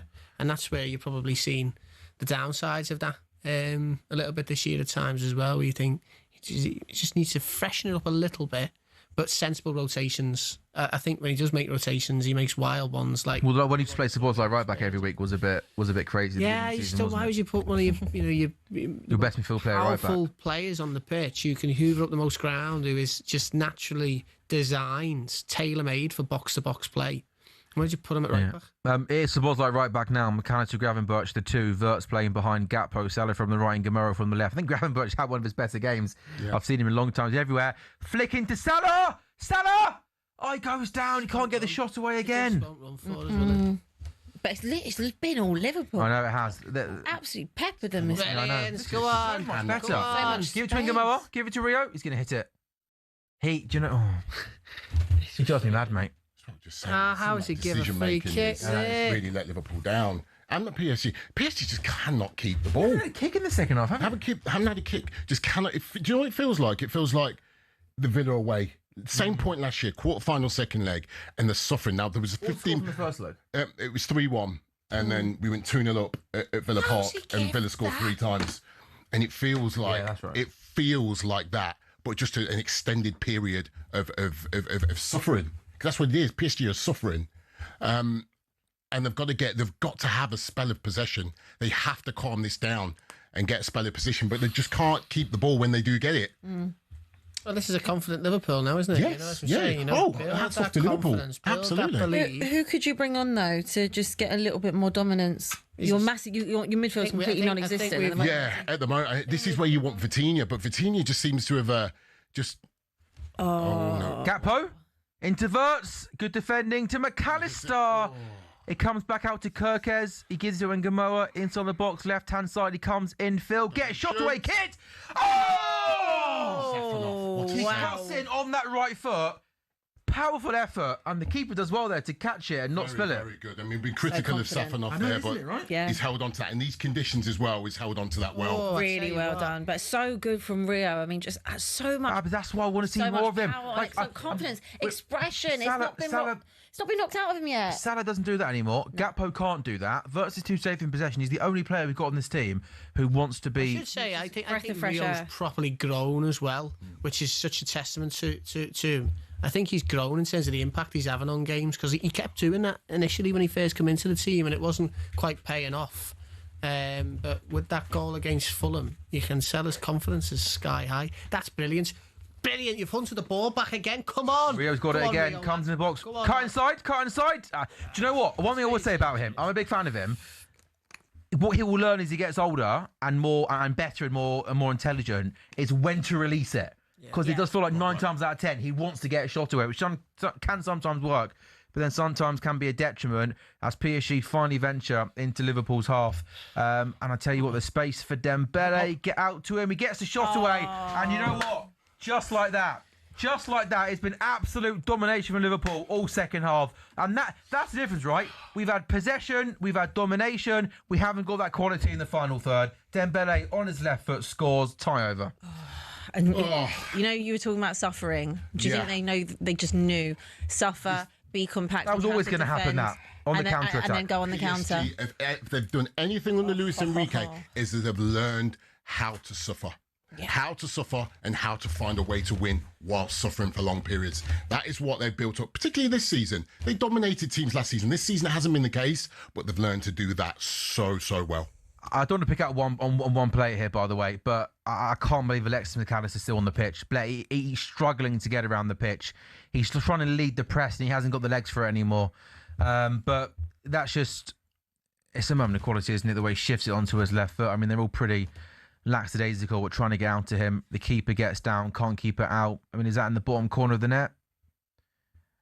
Yeah, it's a good effort, isn't it? Yeah, keeper can't get anywhere near that, can he? But... I don't know. I worried Rye about that on the counter attack. When you've got players like that, they're going to punish you, aren't they? I think that's the nature of when you chase a game. Yeah, you have to throw caution to the wind, and you're gonna look very vulnerable at the back. You know, Liverpool they've made a good go of it. I just don't. You hit the nail on the head. They have not had the quality in the final third to really punish PSG. Guess what change coming out, by the way? Jones on from McAllister. This is the thing with Liverpool. You just felt as time went on, and they were at the upper hand, and they were absolutely swarming PSG. And as time went on, and call me crazy, they weren't scoring, and you just felt they still get a goal. Of course. Listen, there's plenty of time left. Here we go. Look, Salah's in. Salah's 1-on-1 with Pacho. Can he get a shot away? I think corner. The deflection goes out for a corner, doesn't it? He's given offside. He's offside. Oh, okay. I thought Curtis Jones had come on for Alexis McAllister. We haven't had that confirmed by our TV pictures, but I believe that he did. Not that anyone cares. Just Anton Griezmann's going off for Sorloth. Thank you, Abby. Welcome. Back with you very, very shortly. Cool. I do care, by the way. It's okay. No one's listening. I don't know how many Spanish fans we've got, but I think they will. No, but English fans also care about this. Is a big game, and there is, I mean, it's been a drop off, hasn't there, Ryan? With him. I mean, last season he was pivotal to that Liverpool team. Oh! Dembele. Oh, he's done. Keeper. He's There's done. enough. Get rid of too much. Oh my goodness. Oh my gosh. But Lee, talk about PSG knowing how to suffer and put men behind the ball. Liverpool in 2026 seems like Burnley, Sunderland, Leeds have come to Anfield, part of the Barcelona behind the ball, and we've just struggled to break. They've all three promoted teams this season came to Anfield and got a point. We just struggled to break teams down. Yeah, it's an interesting one because. There's been a huge shift, hasn't there, this season, just in kind of Liverpool's approach. Liverpool's just general play has just been, I was surprised. Last week surprised me. And it surprised a lot of people in Paris, to be honest with you. I think people expected PSG to get a good result last week, but the way in which it went down, I think it left a bit of a bitter taste. Because when we're talking about football, let's be honest, PSG are nowhere near, right, on the scale of Liverpool. When we're talking about grandeur in this competition, when we're talking about six-time European champions, they shouldn't be coming and being. I mean, there were PSG with levels above them. Again? Oh, they've done it again. Oh, now I don't mind. No, well, I think it's going to be PSG. Maybe not by. Yeah. But no, it was really surprising last week. Now this is more of the Liverpool that I expected.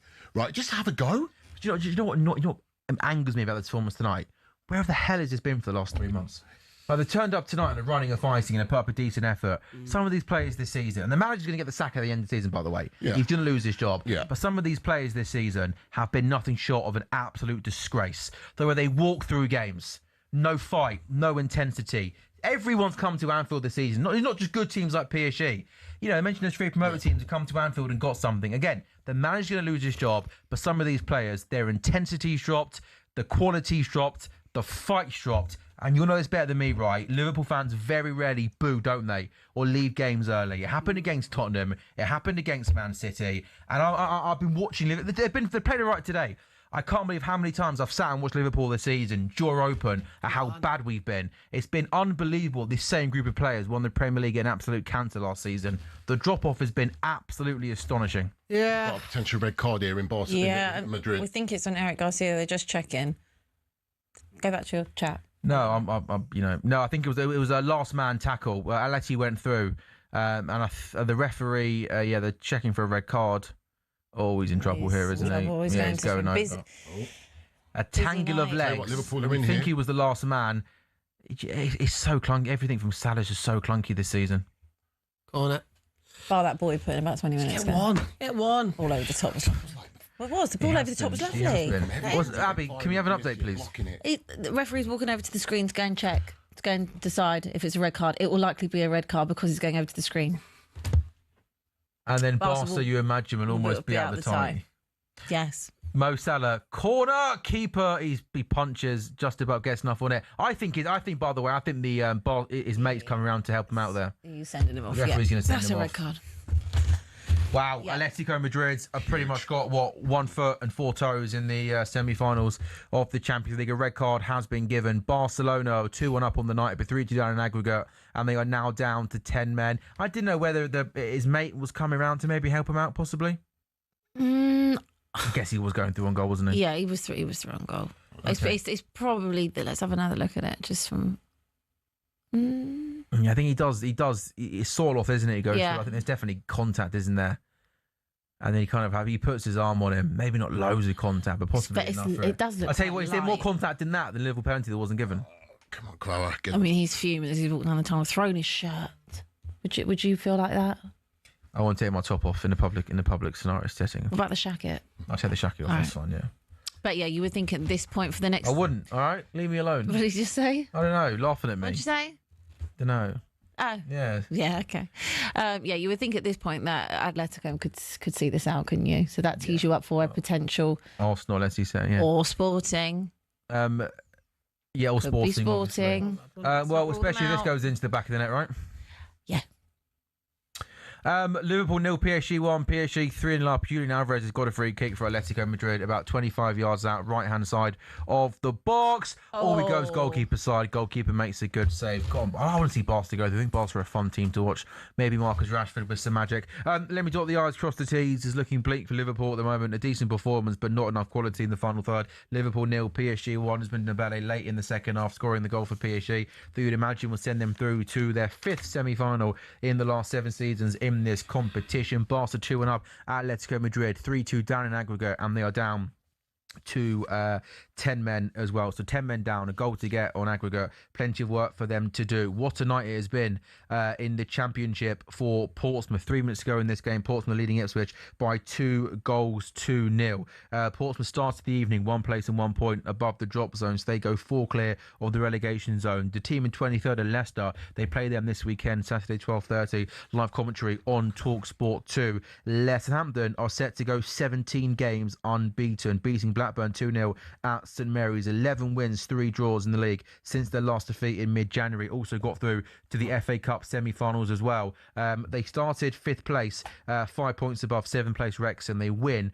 They now go to 4th. They will surely be playing in the playoffs in a couple of weeks' time. You imagine now that final playoff spot will go down to Hull or Wrexham, maybe even possibly Southampton.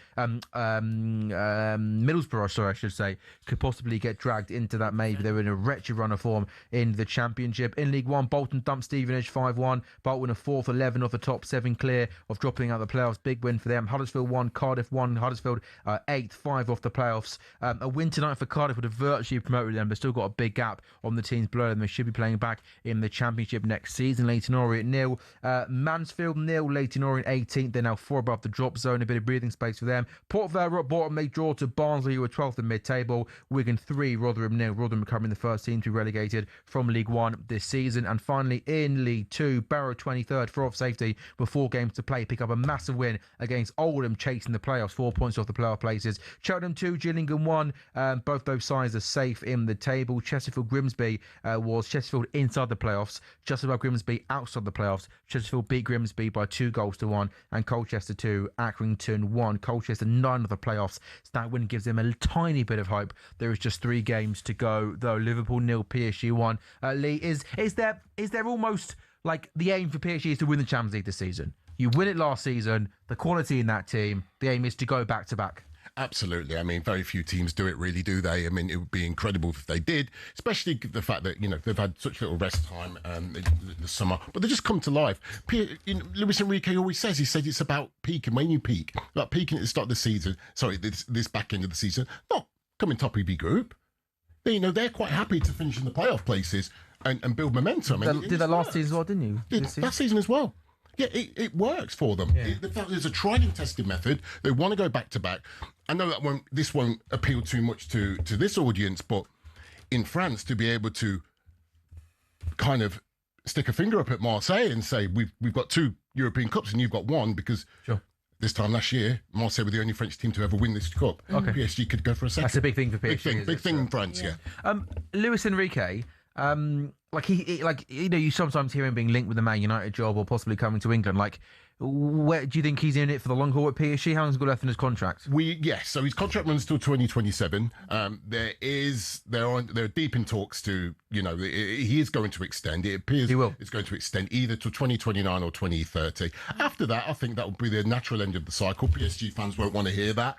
What he's done for the club and bringing the first European title to the club is just incredible. But there's going to be a time where the cycle ends. That might be in 2029. Who knows? He might even leave beforehand. But I can see him coming to the Premier League at some point. Remember, this is a guy that left his job as Spain manager, 2022, after the 2022 World Cup, linked with Chelsea, linked with Tottenham as well. I think so, yeah. I don't know how strong those links were, but I know he was strongly linked with Chelsea. I was going to say, because a lot of Manchester United fans think that they are going to get Luis Enrique this summer. Tell them they're not. They're quite confident in that. So you don't see him leaving this summer. Let's say you did win another European title. See, this is the thing, and I've thought about this, Abby, in the sense of he's not signed the contract yet. It's on the table. They're calm. They're taking their time. They've already started planning for next season. So we're here. So, sources tell us. He loves working with Luis Campos, who, he's his right-hand man. He's a sporting director. So everything's in place to continue this journey and to continue success at Paris Saint-Germain. But I know that he wants to experience the Premier League at some point. Yeah. I believe it will happen. I don't think they'll get him this summer, but I do think that within the next few years there is a move to the Premier League for Luis Enrique. And looking at what he's done at PSG, I mean, who would not want to? No, absolutely. Him to come in. You absolutely would want him. But he needs control. He needs control and a sporting director that he can work with. He needs patience, he needs time, and a buy-in from everybody. He won't go for these big superstar players. The first thing he did, he came to the club, he said, Neymar, you're not going to play for me. Verratti, you're not going to play for me. Yeah. Happy days for PSG, Lee. But Rai, I'm just going to kind of get your thoughts on tonight, mate, and a bit more broadly about maybe where Liverpool are at, because there's 6 minutes of normal time left and Liverpool 3-0 down overall from the both the legs. Tonight was better, but concerning that despite having lots of possession, it looks like a Liverpool team in possession that always looks short of ideas of how to actually break a team down and score. Yeah, look, I'm always of the mindset it's never as good as it seems, never as bad as it seems. And I think it seems bad though, doesn't it? Yeah, look, it's the season overall. It's a tough time for the club. You put it into perspective. They can still get Champions League football next season and go again.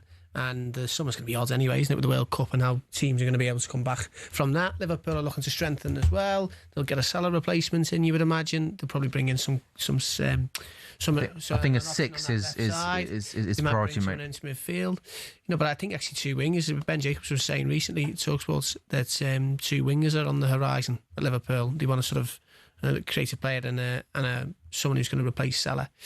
I think, look, there's no complaints. Liverpool can't have any complaints. PSG have been the better side across the 2 legs. And you can't give up 3 halves of football in a Champions League quarter-final and expect to scrape through. It can happen, because that's just the mystery of football sometimes. It's the mystery of Anfield. But you can't, that can't be a strategy and a game plan. And I think where Stoss is set to get his marching orders is he's bowed down to PSG almost, hasn't he? He's sort of, you heard him in the press conference beforehand saying, yeah, well, teams come to PSG and they get torn apart. Well, what's your problem? It's that type of attitude. And you think that is just a strange, mindset to have. Yeah, exactly. And I think the club should be able, the club don't want to necessarily interfere in how he doesn't want to be a Klopp 2.0.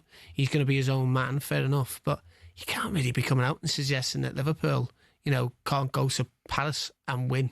That's not the attitude of a Liverpool manager. It's not the spirit of a football club that's won 6 European Cups that it's got a massive pedigree in this competition. Even when he talks about the second leg, he didn't point to his players and point to the ways that he thought that he was going to unlock PSG. He pointed to the Anfield factor.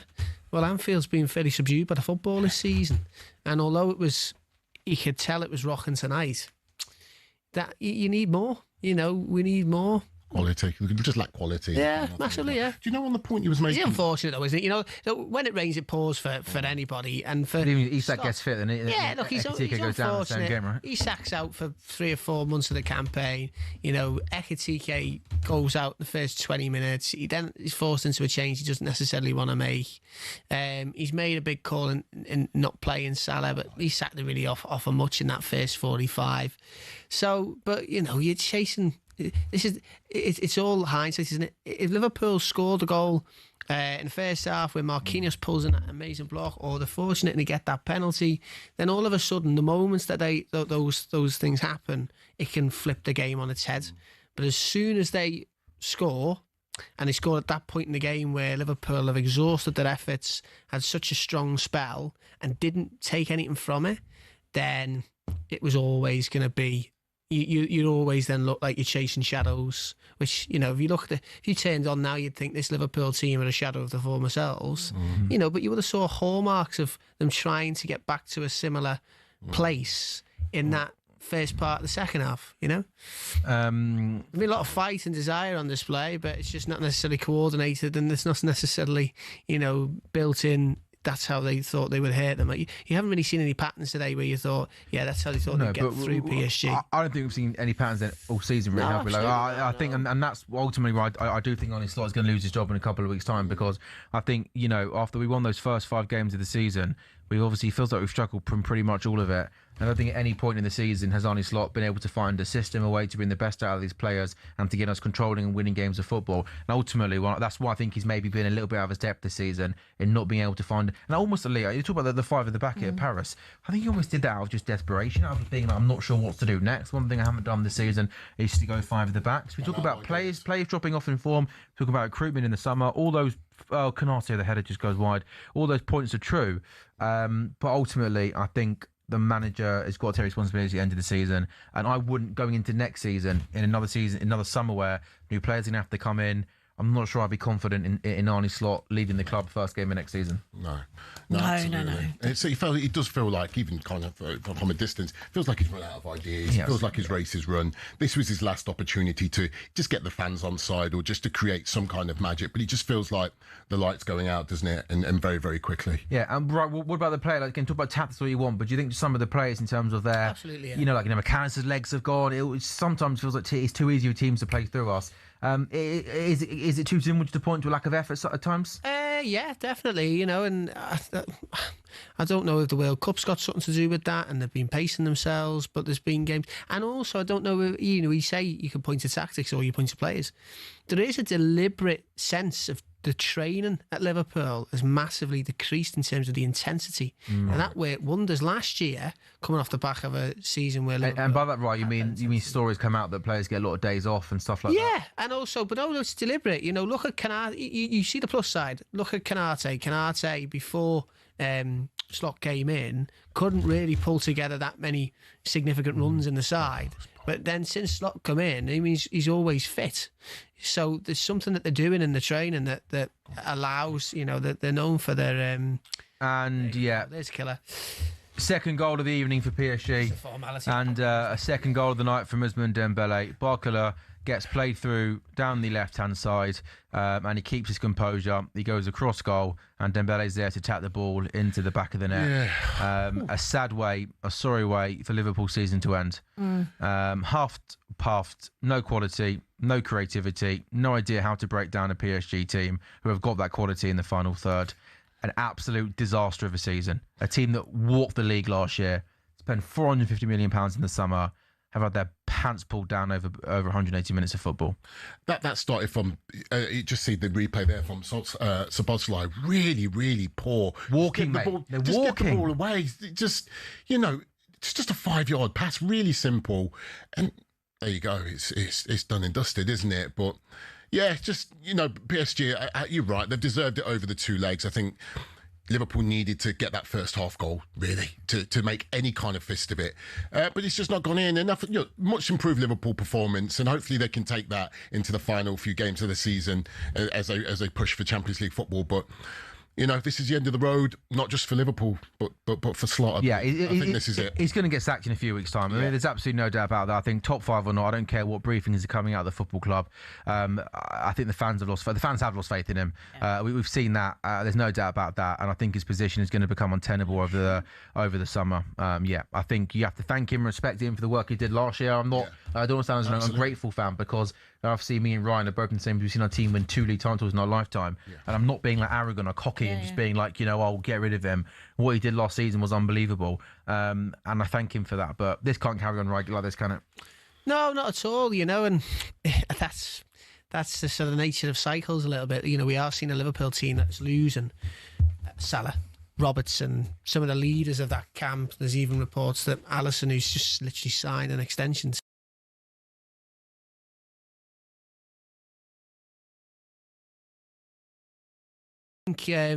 I think that's a sign that this Liverpool team is in a transition, and for all of the, the glitz and the glamour and the hyperbole of Wirtz coming in and Isak coming in and Ekiti coming in, they lost some key players as well. Trent obviously being one of them, Diaz being one of them. They felt like they had a really good balance of the chemistry last year, and also the pressure wasn't on them. And then you're in a different place when you spend a lot of money and the pressure is on you, and look, we don't necessarily touch upon it too much, but I said in the summer when the sad news around Jota, this was a squad that was grieving, and I thought, I don't think we should necessarily underestimate the impact of that. A part of the season, in terms of their hunger and their desire, I think you saw an amazing first 5 games based off that, and that probably coloured then what you thought the rest of the season might look like. And of course, there's lots of new players in there, but that's always going to shake a dressing room, and it can go either one or two ways. And a lot of people said to me in the summer, right, this is either going to kill the season or make the season. They're going to go and win another for Jota, or I think it's we all know it. We've all had grief in life, haven't we? We all know how that impacts you. You can bring it into work, but I think from a footballing point of view, it's almost impossible, isn't it, to try and kind of actually work out and actually, know how much of an impact that has on the players. We know it's had an impact on. There's no doubt about that. That's why you do feel sorry for Slot a little bit as well. It's not all down to him, by the way. No, it's not all down. I'm not blaming everything on this guy. I'm not saying it's him. We spoke about the recruitment on this show before. For all the great attacking players that came in, we know they wanted to sign a centre back. They had Mark Gahey in the door on the final day to sign him. They didn't get that one done. I know Heinz one. They had to get a centre back in. A few things that happens, don't they, that unsettles the camp. He loses Heitinger as his assistant, who is very popular, and bringing Van Bronckhorst. I haven't really seen much from him by way of you hear a lot about the sort of impact that they have with the players. He had the Salah situation that he had to resolve when Salah wasn't happy with being on the bench for a couple of games, and so that then a lot of people felt that divided the club as well in January, and then obviously the Jota passing. So there's he had Isak who he brought in, and he couldn't really play for 3-4 months. They all sound like excuses. They're not. I think they're valid points, mate. I think there's just a counterbalance, isn't it, to saying that a manager is he's not been helped this season, but equally. Do you think there's any chance he does keep his job? Do you think there's any chance that people above at the hierarchy will take everything you've said into account and say, hey, this guy won us the league last season, we're backing him, he's our man? Look, never say never. I don't think that's likely. I don't think it should be likely. And it doesn't feel like that's the case. But, I think there's been a hell of a lot that's worked against them this year. And so they did make that decision. You could to some degree understand it, but we wouldn't necessarily encourage Joe back. Can I just give you my 2 pence on that, what you were just saying? I think that it is a very difficult season for you guys, especially where the bar was set.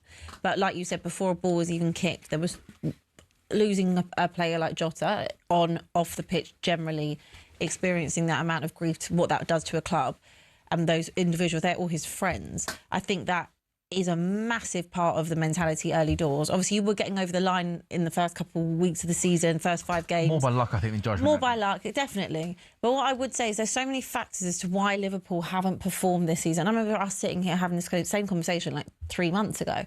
I don't think it is all on Arne Slot. I think with him, he's got a lot of square pegs in round holes.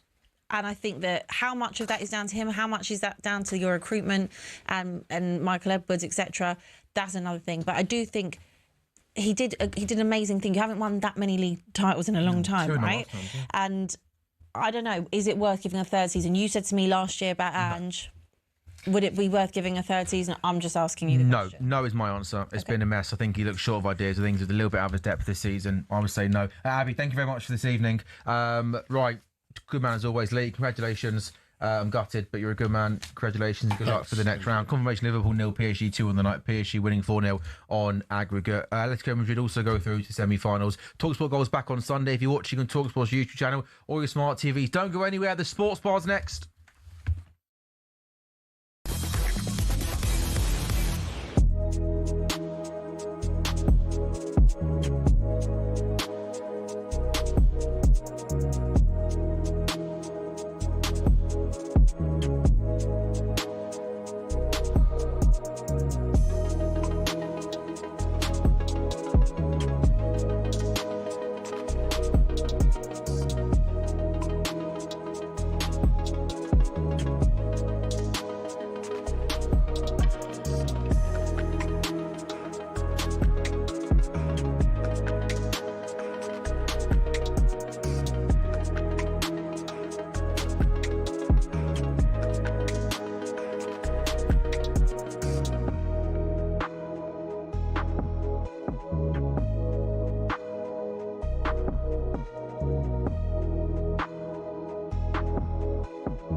I walked out of the stadium on Saturday, and I'm an old school, and I said to your researcher that I think this goes back a long way. It goes back to Arsene Wenger the last 11 years. We're cowardly. We've got nobody in the midfield. We've got a lovely bunch of players that are all on their own lovely. No Patrick Vieira. Nobody to stamp their foot. No, Patrick Vieira would have been the ideal person on Saturday because he would have got in amongst them. Declan Rice, amazing player. Amazing player. You can't knock him. Zubimendi, great technical player. But every time we tackle somebody, they're picking them up. Are you okay? Are you all right? We need somebody, Simon will probably tell you this in business, you need somebody that can hardball, that can go in and say, that's not working. What are you boys doing? They were all popping Zubimendi out on the pitch on Saturday because he was giving the ball away, to be fair. But this goes back to the Wenger days of turning us into a weak, cowardly club. And sadly, we're going to go up there Saturday. I'll be up there Sunday. I think it'll be 5-0. I've got this horrible feeling that they're going to tear us apart. I don't know what Danny thinks about. He spoke earlier about having somebody in the midfield that calms the nerve. We haven't got that. We just haven't got it. And it's not going to be that, is it? When did Arsenal last concede 5 in a game? I mean, I understand his fear. I understand his fear because if Arsenal played like they did at the weekend and City played like they did second half Chelsea, there could be a, Liverpool just went there and got done 3, didn't they?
welcome to the Sports Bar talkSPORT. Jamie Horry, over there, Jason Cuddy. Has anyone seen Liverpool? Can you me Liverpool? You ever to win a Liverpool beating on his slot and filled under the lights? And filled under the lights. Can you me lights? You ever to win a Liverpool beating Mo Salah's contract? Virgil van Twerk. Can you me twerk? You ever to win a Liverpool beat? You never walk alone to be Tama. Sporty Spice. Can you me Sporty Spice? You ever to win a Liverpool beat in the Grand National? 100% Mo. Georgie Porgy's Cafe, the Liverbird. Can you me Liverbird? You ever took one? Yeah, Liverpool got absolutely pumped again tonight by PSG. They are out 4-0 on aggregate. What goes now? What goes on for Liverpool Football Club? Because Arne Slot, shocking again. Absolutely shocking performance. Outclassed. This is Liverpool Football Club we're talking about. 03 717 22 33 44. Elsewhere, Barcelona are out as well. Sets up a potential stinker of a tie in the semi-finals if Simeone faces Arteta. Andoni Iraola has announced he's on the move as well. Newcastle fans, would you swap Eddie Howe for him this summer? But loads to go at. Liverpool's the one. 03 717 22 33 44.